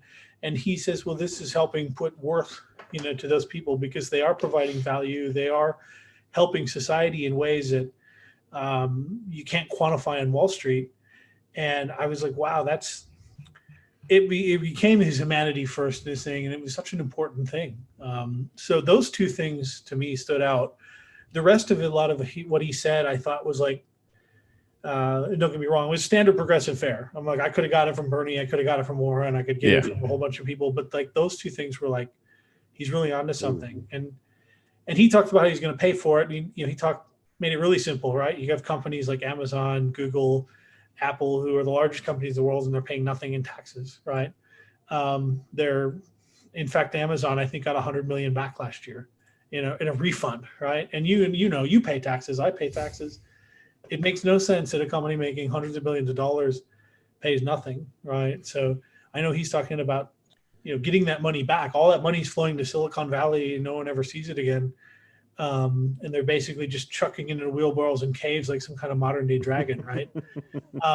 Smog. But that's what they're doing, right? Yeah. The money is there, right? The money's always been there. Right. It's not about how we pay for it. It's about getting it getting it back and getting it distributed the way it should be. Okay, so Jordan, there's two things going on here. We got our other guest, Kelly Smith, is joining us down in the chat buffer. Can you hear us okay, Kelly? We can't hear you at all. She's actually a mime, so that's it's appropriate that. Yeah, we got no audio from you. I can hear a tiny bit of it, but nothing yet. Dang it! You could just hold up signs. Yes. That'd be amazing. The other thing is, this is breaking. Scott Stedman and a few others are reporting that there are now calls that the app that caucus leaders are using to report Iowa results isn't working. Oh no! Nobody knows who owns the app and where and there are major security concerns. Oh, for fuck's sake! Somebody joked on Twitter that like the caucus is so complicated, not even the Russians can hack it. Oh, and the Russians are like, hold my vodka. Yeah, hold my vodka. God damn it! This. I do want to say one thing about what you were saying, Jordan, because that like is kind of why I started the podcast and why. One of the main reasons why I keep coming back to this whole Yang thing in the first place. It is such a fundamental shift in how we think about economics, right? Like the GDP as a number is garbage. The guy who created that measurement said this is horrible, don't use it. And of course, everyone on Wall Street was like, great idea, let's use it. But the idea that all of those things could actually be valued. And like when you get in, we did a whole episode on the pay for it, getting like right down to the nitty gritty of it. And the VAT tax, the value added tax, is the perfect inescapable way to capture money from these corporations that they can't get away from. And of course, it's been tested in every single one of the countries where they have the kind of social programs that everybody from Yang to Bernie Sanders to Elizabeth Warren wants. So that's going to be really, really interesting. Yeah, Canada funds at least part of its national health system with VAT, do they not? No, it's actually GST, just normal higher marginal tax rates. But Jimmy says hashtag why the delay. Iowa Democratic Party released that they are double checking all of the numbers and people are still caucusing. So yeah, the turnout is real high. And like just to get it down to brass tacks too, like Greg and I say all the time, it doesn't matter who wins the Democratic primary because people are like, oh my God, this person can't win or this person can't win. It's all garbage. There's so much energy in the Democratic Party. It's not like I don't think a sort of milquetoast candidate is going to win this time.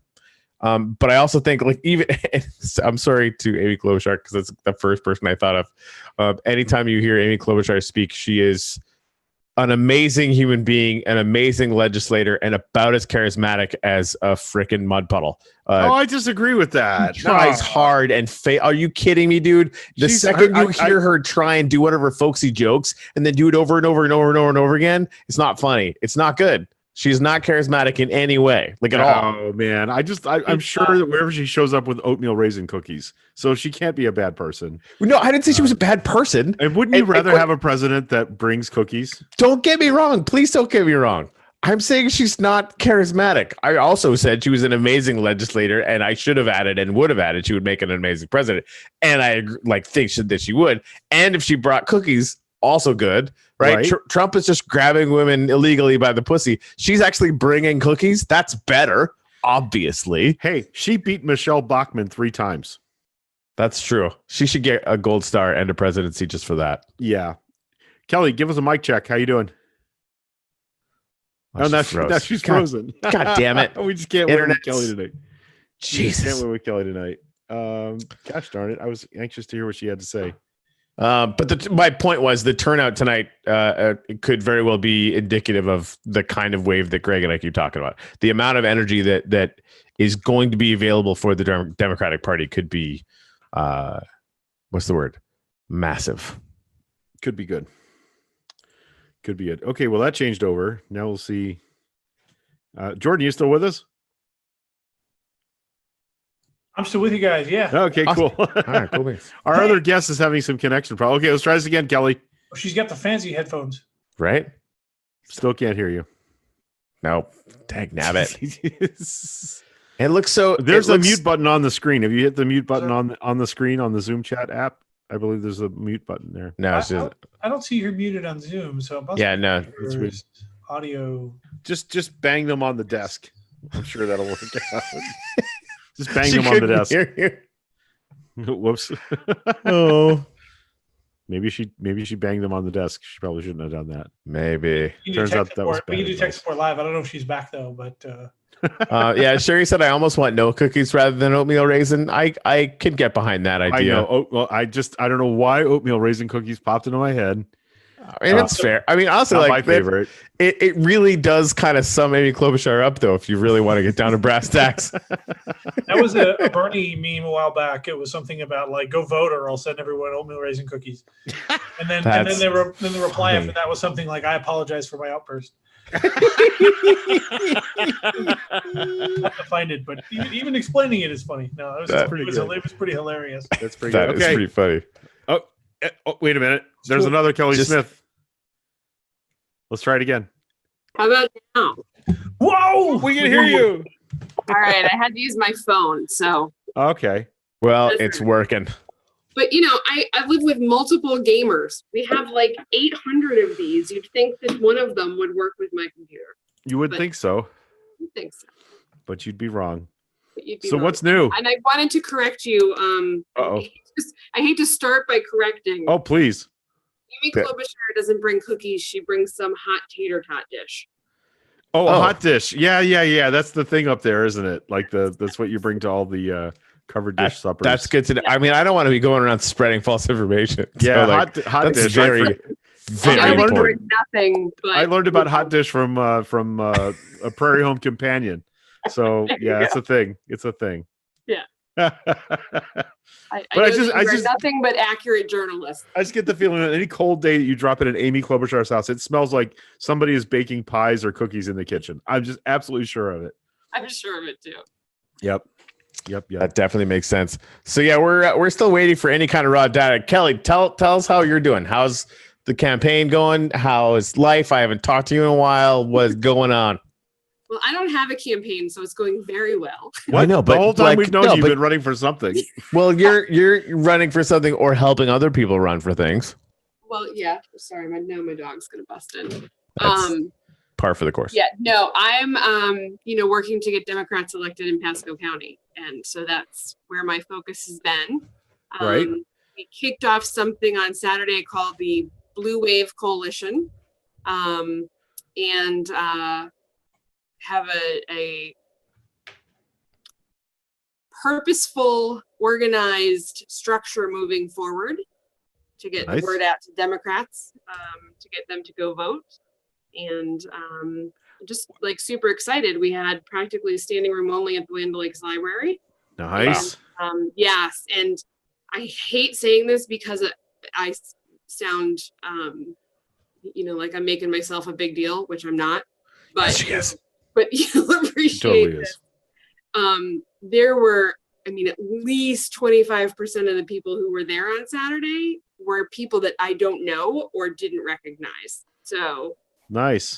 It's good. We had a lot of the usual people, but it wasn't just the usual people. We have a serious number of people who are coming out and saying, I'm just fed up and I'm done.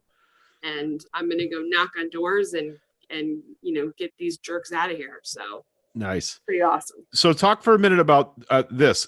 Getting people out to vote. That's one problem that we have in Pasco County. The other problem is getting people to run. How are we doing for candidates? Yeah, so we definitely have a lot of races without Democratic candidates right now. We have House seat 37 has no Democratic candidate. Where is that? We have 37 is the center of Pasco County, so Land O'Lakes area. And who is that currently? And part of Trinity. We have, I think it's five constitutional offices that are up for re-election, and we don't have any Democratic candidates in any of those. That is crazy. I saw that Sheriff Nacco filed for re-election today or yesterday. So yay. Yeah. I'm actually a little surprised that he hasn't tried to move up the chain to a higher position. Yeah, I have a feeling he's been told it's not quite his time yet, but yeah. I'm sure he will. Yeah. We don't have a Democratic candidate for superintendent. And we have 4 county commission seats. All seats except for the one I live in are up for re-election. Jeez. We have Randy obviously running in 5. Right. But we don't have anyone else running against any of the other candidates. So nobody running against Wells, nobody running against Starkey, nobody running against Mariano. Is that right? No, Brandy's running against Mariano. Oh, right. So running against Starkey. Nobody planning to run for Wells' seat that he's vacating. Nobody running. Wait, he's stepping down? Wells is, yes. That's how his seat's open. Is there a Republican running for his seat? Oh, there are two that have pre-filed. He is, I've been out of the loop. He is running for let me pull it up here. He is running for property appraiser. So, which would be interesting because Gary Joyner is pre-filed. He's the incumbent. He's pre-filed, and supposedly he was going to drop out, but he hasn't done that yet. Yeah, they'll put pressure on him. You know, he had a bit of a scandal. What was some uncomfortable, touchy-feely stuff with employees. Yeah. So, I don't like to spread rumors, but rumor has it that he's not allowed he's not allowed to be the only. Do you know I've known him since we were little kids? I don't know him well, but yeah, he was friends with my best friend Howie Richardson when we were little guys. So I used to see him once in a while, but I don't really know him that well. Yeah. And nobody running against Starkey and nobody running against Oakley. Wow.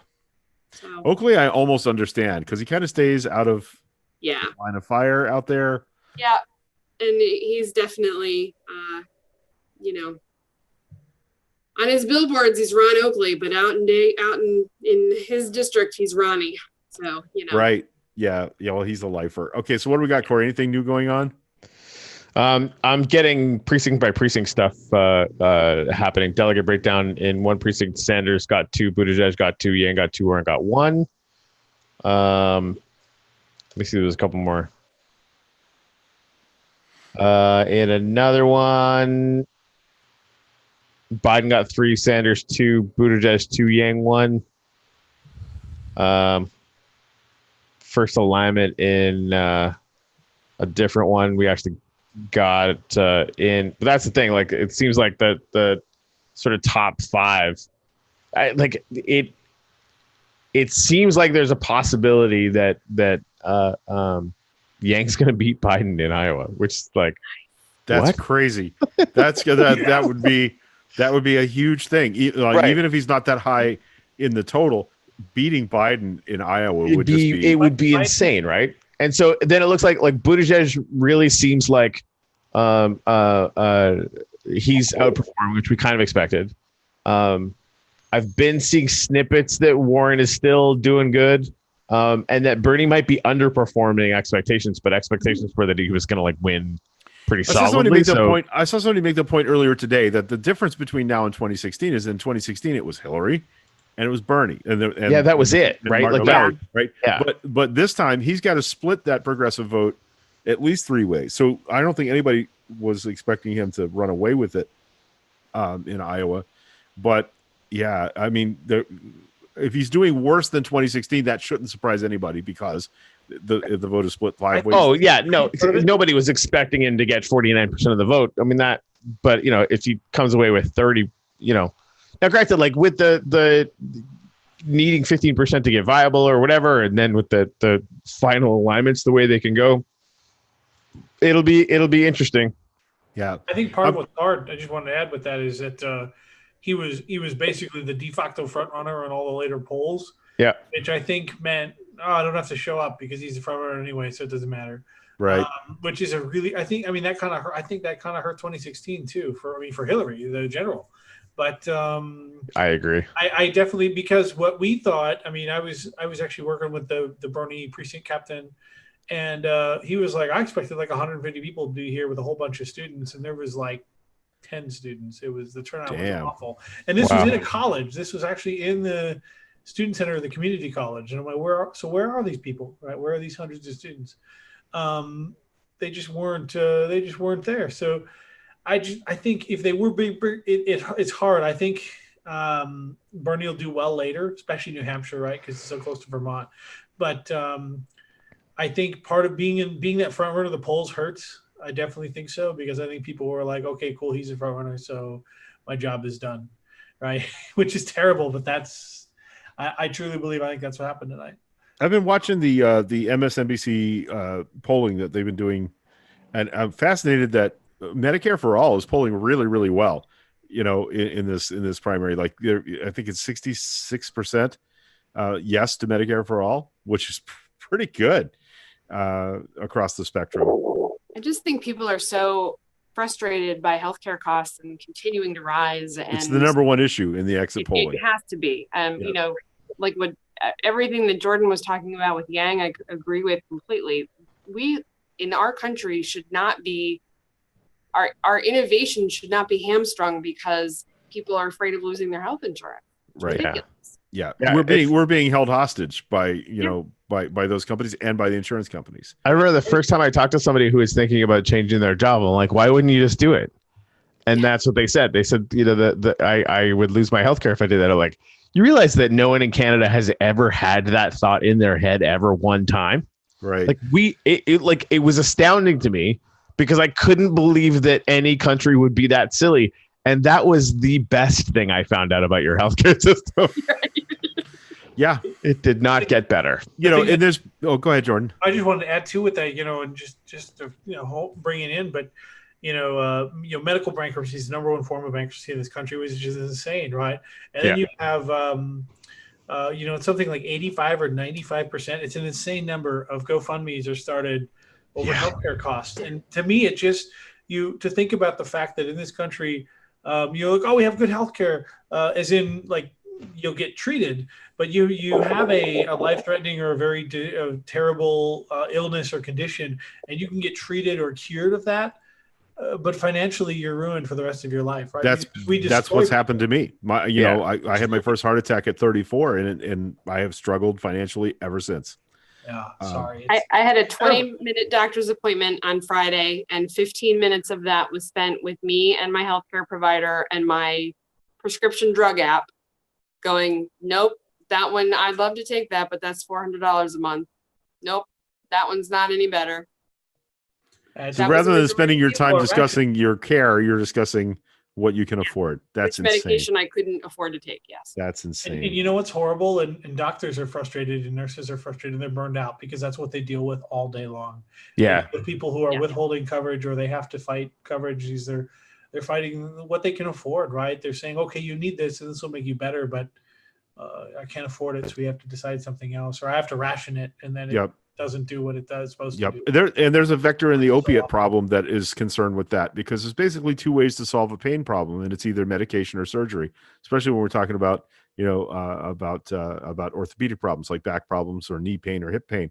You medicate it or you surgery it, and if you do not have the coverage to get surgery, then the only option is for you to take opioid pain relievers. And I really believe that we would find out in a deep dive study that a whole lot of our opiate problem isn't from people that are just prone to abuse. It's people that were given prescription drugs and the problem gets worse and the opiates are less effective over time, and you end up taking more, and then maybe you end up not able to get them anymore because you tested positive for cannabis, of all the ridiculous things to do to somebody, and then you're buying drugs off the street. I'm pretty sure that's how that happens in a lot of cases. And I've seen a lot of those cases. You got to think about that too, and just the number of people who also along that line have, say, either curable or treatable medical conditions. Like you said, they could get a surgery and the problem would go away forever. But instead they've taken opioids for the last 5 years because they can't afford the surgery. So the pills month to month are what they can afford. It is horrible. It's absolutely happening. So. Right. Judy says Ron Oakley's ex-husband, his wife's ex-husband should run against him. I don't know who that would be, but that would be comical, if nothing else.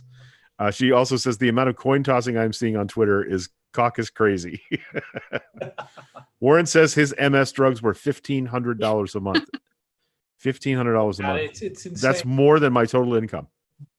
I would be unmedicated. Tom from Nerds for Yang has got a huge YouTube channel.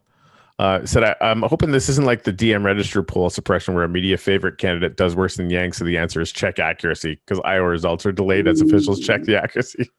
Oh, you know, they wouldn't release the poll, and Andrew Yang may have released a rumor that it was because he was doing too well. I'm not whether sure. or not that's I don't true. want to. I don't want to assign any. I don't know. Am I being too kind? No, I mean, anytime we don't want to go down conspiracy alley, I'm absolutely for that. Right. Unless there's a good joke in it. I'm seeing on CNN, though, they're saying the results are still delayed. Here's why that could be a concern. Yeah. Well, I'm sure if Bernie underperforms at all, we're going to hear all week long. Yeah. About how the DNC fixed it. Spoiler, Biden isn't doing well, so they're really in trouble, right? Right. Well, and this is the thing, right? I think the hearing from sort of my fucking Rio and his friends, quite frankly. But honestly, Nicole Wallace and everyone on MSNBC this afternoon talking about, Bernie Sanders and socialism explicitly and all this fucking crazy nonsense or whatever, because we know the Republicans are going to hit us with that no matter who the candidate is. Right. But when you self-describe as a socialism in the worst, as socialist in the worst branding fucking experiment in U.S. history, it's just more fodder for them or whatever, right? So they keep looking for a viable candidate that isn't Biden, because anyone who's ever seen Biden do this before know he's going to end up touching a teenage girl in the wrong way, right? Or doing something else really, really, stupid. It's fucking Biden. Yeah, and I'm not saying Biden's necessarily a bad human being. He's just that fucking guy. Anyway, so they're going to be looking for a centrist moderate candidate, and if it's not Amy Klobuchar, which the numbers are indicating that's going to be Pete, not Joe, not Biden, and that's which could be really, really interesting. Well, and that's what we were talking about that with Ash this morning, that Pete's got this interest capacity to do kind of an interested thread. Yeah, right. For the record, I don't buy that. And again, I hope I'm wrong. And my experience with understanding how evangelicals think is exactly zero. Right. But I've seen it vote as a monolithic block to murder people in war for the last 10 or 15 years. So. But I think the reason that maybe I don't want to say believe it, but I can see it more than you can is because of the astonishing number of conservatives I know who have gay kids. Right, they have gay children, gay sons that are about Pete's age. And those evangelical voters are much more likely to vote for somebody like Pete because he shares all their other values, the military service, the middle America upbringing. Yeah, so was it Ginny that was saying yes because he's white and Republican? pretty much. I guess I'm looking to see. Oh, here's David Plouffe, former Obama campaign manager, freaking genius. Yeah, he's not. Kelly, we were talking earlier. Yang put out an ad today. It's about 2.5 minutes of just life on the campaign trail, and it's so charming. It reminded me really a lot of the 2008 Obama ad that they put to the Doobie Brothers, taking it to the streets. Yeah, just them meeting and hugging people, and we both got. I'm not crying. You're crying. We both all jumped up, watched it. Yeah, pretty cool. I just want to fucking win. Yeah. Just to feel, and honestly, it's just about being hopeful again. We have all is not lost, an embarrassment of riches in this election cycle at the presidential level. There's none of these people that are going to badly serve us. None of them that are going to serve us as badly as the current occupant of the White House. So I'm not. My anxiety is that we have to win by a lot. That it's going. If it's close, he's going to say it doesn't count. That we know that the Russians and probably everybody else with an axe to grind is going to have their thumb on the scales. We haven't even heard about Chinese interference or Iranian interference or North Korean interference in our election process. We've only been hearing about Russia, and I know we all know that's not the only effort happening, and they have cards to play yet.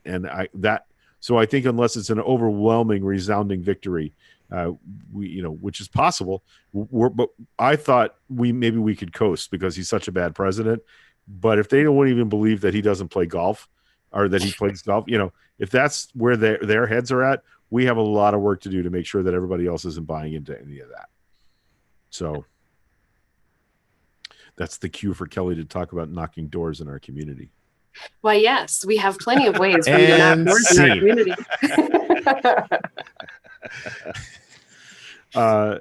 So I guess we're just kind of going to wait now and see what the hell happens. Yeah, apparently the term quality control is being used by the DNC before releasing results. Really scary. Yeah, that's there are a lot of people going listen, I don't want to put my tinfoil hat on here, but just don't put your calendar hat on. That would be so much better. I have some weird hats around. I have a crab hat around here somewhere. I have no idea where it is though. So We won't even go there. Roland Scale. I was going to make hanging chads look professional tonight. So yeah, Kelly, I don't know if you were here when we were talking about this. Apparently they're using an app, and nobody knows who the app's owner is, and the app is not working. She froze. She froze again. Yeah, we lost her. Heck, damn it. I froze? I'm here. Your picture's frozen. Your video froze. Your audio has not. You look very happy, so there's that. That's true. Ordinarily, when it freezes on one of us, it's like, and you looked good. So that was good timing. That moment when I have my finger up my nose or something like that. I keep getting falsely excited. I keep going live to Cal Perry, and I keep going, Cal Penn? No, it's Cal Perry, not Cal Penn on MSNBC. Damn it. Angry staffer, angry White House staffer. Has anyone tried turning Iowa off and back on again? Well played. The cup holder is stuck. Yeah. We just read that Bernie's giving a response to the State of the Union tomorrow. Bernie is? Yeah. Interesting. Hope they bring their crossword puzzles. That's all I want. And the fidget spinners.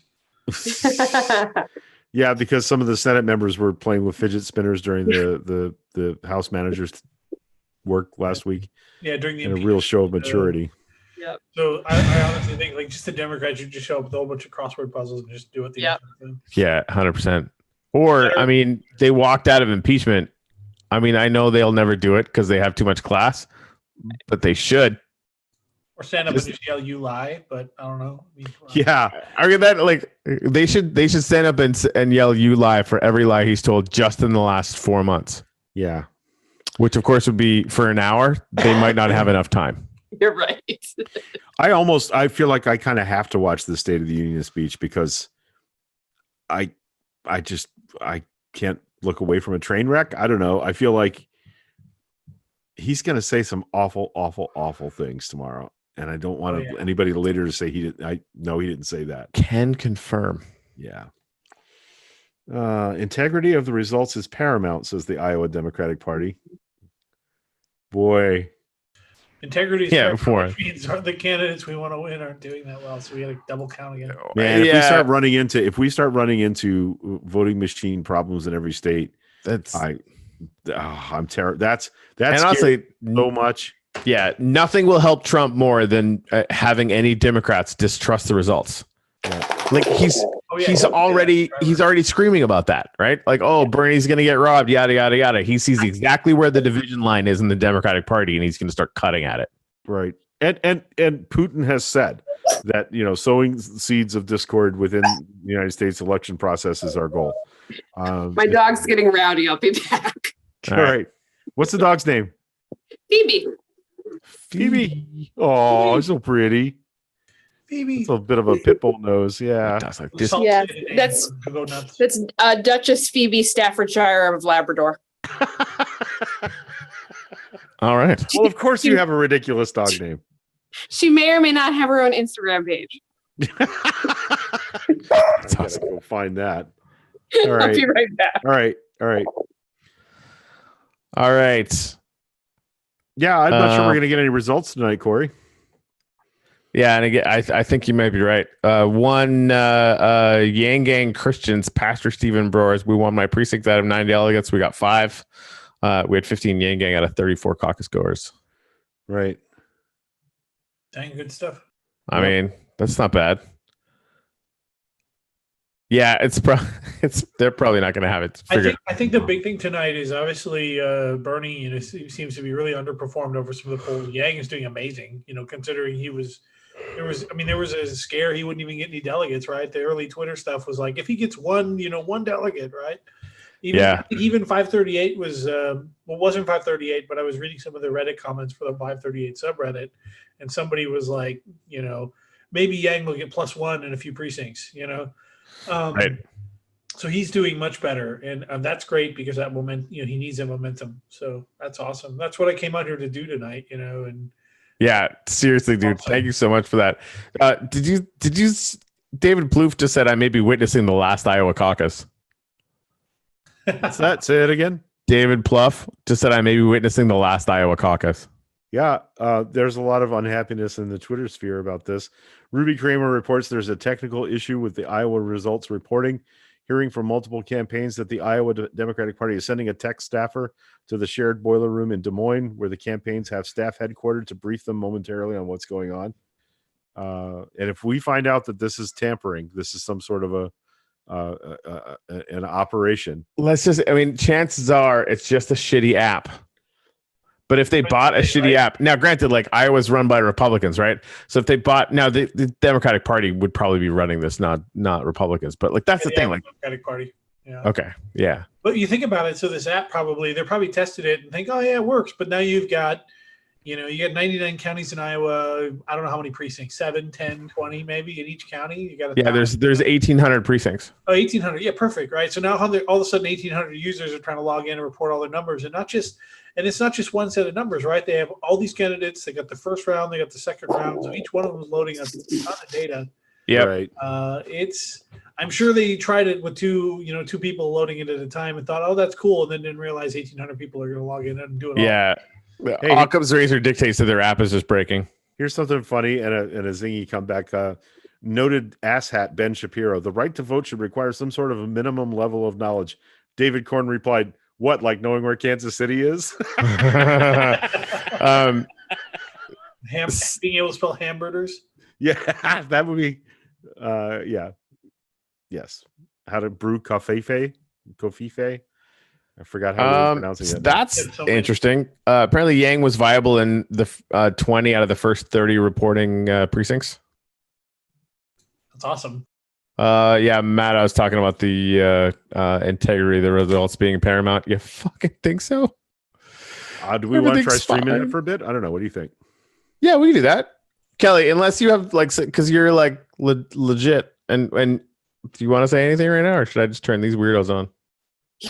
No, I'm good. Honestly, it's past my bedtime. Yeah, I actually have to work in the morning, which is a rare thing for me. I had to be somewhere at 11 in the morning. So okay, at 11 in the morning at the crack of noon. Yeah, I know. My 3-mile commute. Oh my God.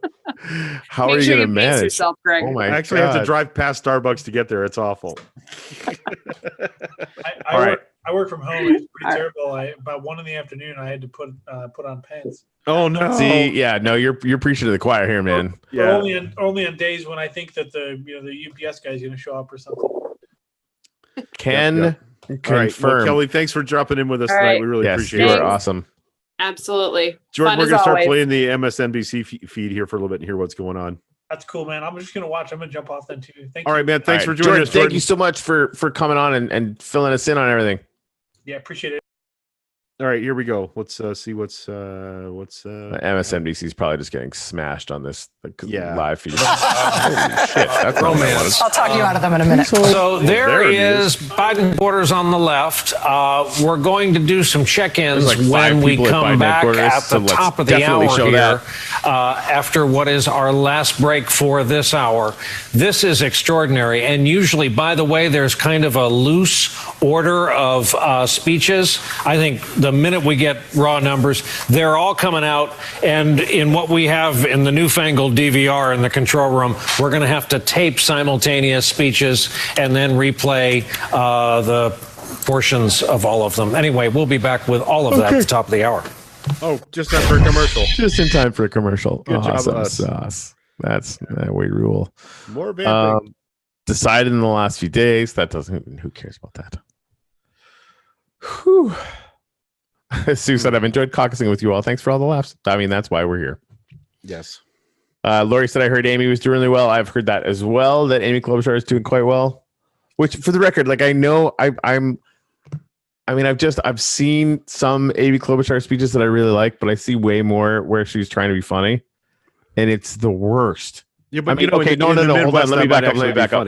I think you're probably right. And also like Midwest appeal, like the and the ability to legislate the way that she has, that there's many pluses for Amy Klobuchar as far as like the ability to bring the traditional, whatever the fuck that means, Democratic Party, and definitely the Midwestern version of the Democratic Party to the table. It's just sometimes the folksy. I mean, you know what it is, Greg? I can tell that she's dumbing it down and that she has to like try to be folksy, and it did not work. But it doesn't work for me. But I am hypercritical, right? If you're gonna be that way, like if she was for freaking UBI and like understood all the things that I understand, vastly different. Yeah, I think that I want to make sure and give her credit for. There were a couple of recent moments in debates where she just brought them all to a screeching halt. She just kicked the shit out of everybody a few times in the last couple of debates. In the talk about who could beat Trump, when she said, "I'm the only person up here who has consistently beat Republicans in every office I've ever run for." Yeah, I mean that's she's not wrong. That's a thing that's real. So I appreciate that about her. I don't care if she's not funny. I just want her to be competent. And that's the thing, right? If she wins, I'm not gonna hate it at all. I mean, we had an amazingly funny, charming president last time, and that's a high bar. So I don't think she should even try. She should just fair. Just be who she is. Shockingly competent. Hey, she's getting a lot of votes in Iowa just being exactly who she is. So clearly. It's resonating. Well, she's Amy Siskine's favorite, and honestly, it has been Rachel Maddow's favorite for at least 8 months. Right. Rachel tries to appear not biased, but it was really clear. Right. Which, I mean, whatever.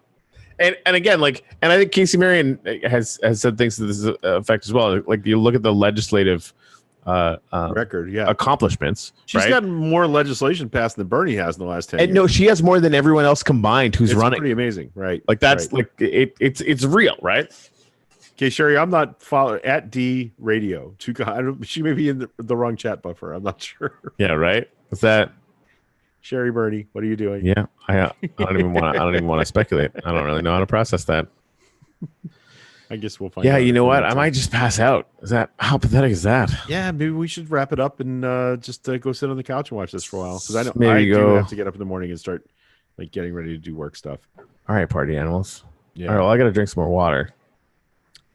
Boy, so old. You old so man. Exciting. Right? I know, right? Oh my god. Take your Geritol before bed. It's melatonin. That works too. Yeah. Yep. There we go. Blank stages. This is not a good look, right? And not even anyone in the backgrounds, or I mean, it does look like Pete's got a metric ass ton of people there. Yeah. Biden has a room the size of a freaking tiny coffee shop. Who's this smiling weirdo? Taking off here from Des Moines to head to New Hampshire. The goal is to get to New Hampshire before sunrise goes up, but you're not going to see these candidates, including Pete Buttigieg, take this stage until these results come in, because these results are particularly paramount for Pete Buttigieg. Look, you have a candidate who has essentially hinged his candidacy on winning the Midwest against Donald Trump next November, and that chance to do that is right here in this state. Now, what we are looking at, all we can work off of right now are those entrance polling numbers, and that is why the Buttigieg campaign is looking at these numbers eagerly, waiting for these results, because there's two numbers particularly. Look among younger voters. Yes, Bernie Sanders has about half his support among voters under the age of 44, but who is second? Pete Buttigieg. And then when you look at older voters over the age of 44, 25% of support goes to Joe Biden, but just 1 point behind. This is voters over the age of 44 is Pete Buttigieg with 24%. The other number that I want to point out there from those entrance polls from NBC right now is when you're looking at self-described independents that decided to come out in caucus. You'll recall here over the last 3 weeks as Pete Buttigieg has held more than 50 events across Iowa, from the big cities through the rural communities.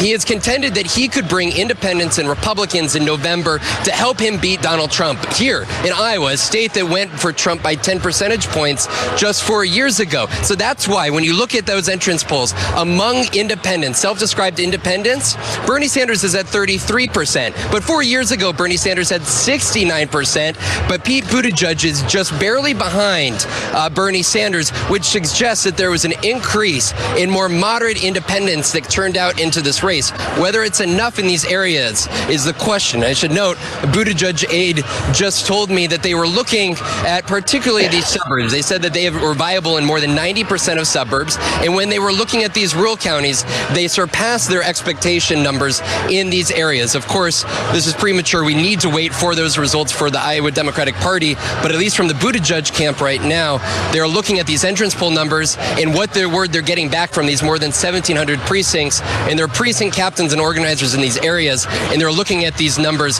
very positively. We should note that's exactly what Pete Buttigieg needs to go make the case beyond Iowa, because when you're looking at his numbers in Nevada and South Carolina, he's still polling in single digits, and that is why the Buttigieg campaign has long contended once voters believe that he has a chance to actually win the nomination, they'll turn to him. If he can pull off an Iowa victory tonight, that'll be put to the test. Brian? We're watching the risers fill in behind the podium there where Mayor Buttigieg will eventually speak. I wanted to just ask you if it's clear to you from your reporting and the way you've watched this campaign operating, whether they had an overt operation plan for caucus goers realigning. We've seen a lot of live coverage of various caucuses tonight where there were surprises about which candidates were not viable, didn't hit the threshold in the first vote, and then they had to reallocate and decide who else they were going to go to. Did the Buttigieg campaign have that overtly planned out in terms of how their supporters would handle that, either with him not being viable in the first count or him lobbying for the supporters of non-viable candidates in the second round? Rachel, what this campaign did give Pete Buttigieg is an operation that could win the state. They have said there's 1,678 precincts around the state, and they have a precinct organizer in every single one of them. For instance, Shelley Thornton, I should note, I met Shelley Thornton. She's an independent voter who had long voted Republican. I met her while Christmas shopping back before this last Christmas here, and we stayed in touch. She told me at the time the only individual that she would go vote for over Donald Trump would be Pete Buttigieg. Well, guess who that campaign enlisted to be a precinct captain in her town of Jefferson, a place of 4,000 in Greene County, a place that went for by 25 percentage points for Donald Trump. They enlisted Shelley Thornton, that independent, and I just talked with her last week, met up with Shelley, and she said that she is actively organizing her neighbors there. Peg Rainey was one of these individuals who said initially she was going to go for Amy Klobuchar in that very precinct. She said she was prepared to turn to Pete Buttigieg if, in fact, Amy Klobuchar did not meet viability. And so this campaign, with the money that they had, were able to put in more than 180 staffers on the ground here and essentially build up a robust operation that if 1 year ago anybody had said that the mayor of South Bend, Indiana, a town of 100,000, would have, you could contend the best organization here in the state, it'd be making you turn your head. But that could be what really puts them in the position. And I think that's what will be interesting to see once we get those raw numbers, and then ultimately what that second round and whether the state allocation will can put Buttigieg over the edge. Vaughn Hilliard for us at Buttigieg headquarters, where we await comments from the mayor. Vaughn, thank you so much. We know we will be. Go ahead. I got a post from Chet Gaines, our friend Chet, who is a true socialist Yang supporter, that Yang wasn't viable at our location, but we were fourth Warren, Buttigieg, Sanders viable. So he says it was a real shit show. Apparently, they filed some complaints about the Bernie people telling lies and other things. Wow, shenanigans. So also a post from Andy Porowitz, my favorite satirist from the New Yorker. He's up with what's taking so long for Russia to announce the Iowa results. Okay. Oh, that was a statement. I missed that. Iowa Democratic Party. Yeah, 25% of precincts are reported, and early data indicates turnout is on pace for 2016. I would have thought it would be significantly higher. It's disappointing if it's not higher. Yeah, 100%. It needs to be. All right.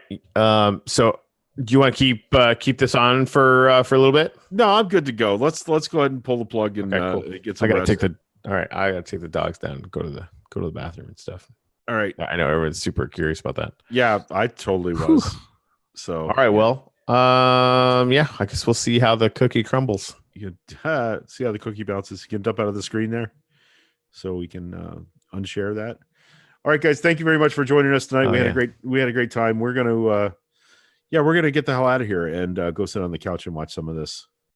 So thanks for joining us, and we're back Wednesday, 10 a.m. with another sparkling, amazing, happy show about America and stuff.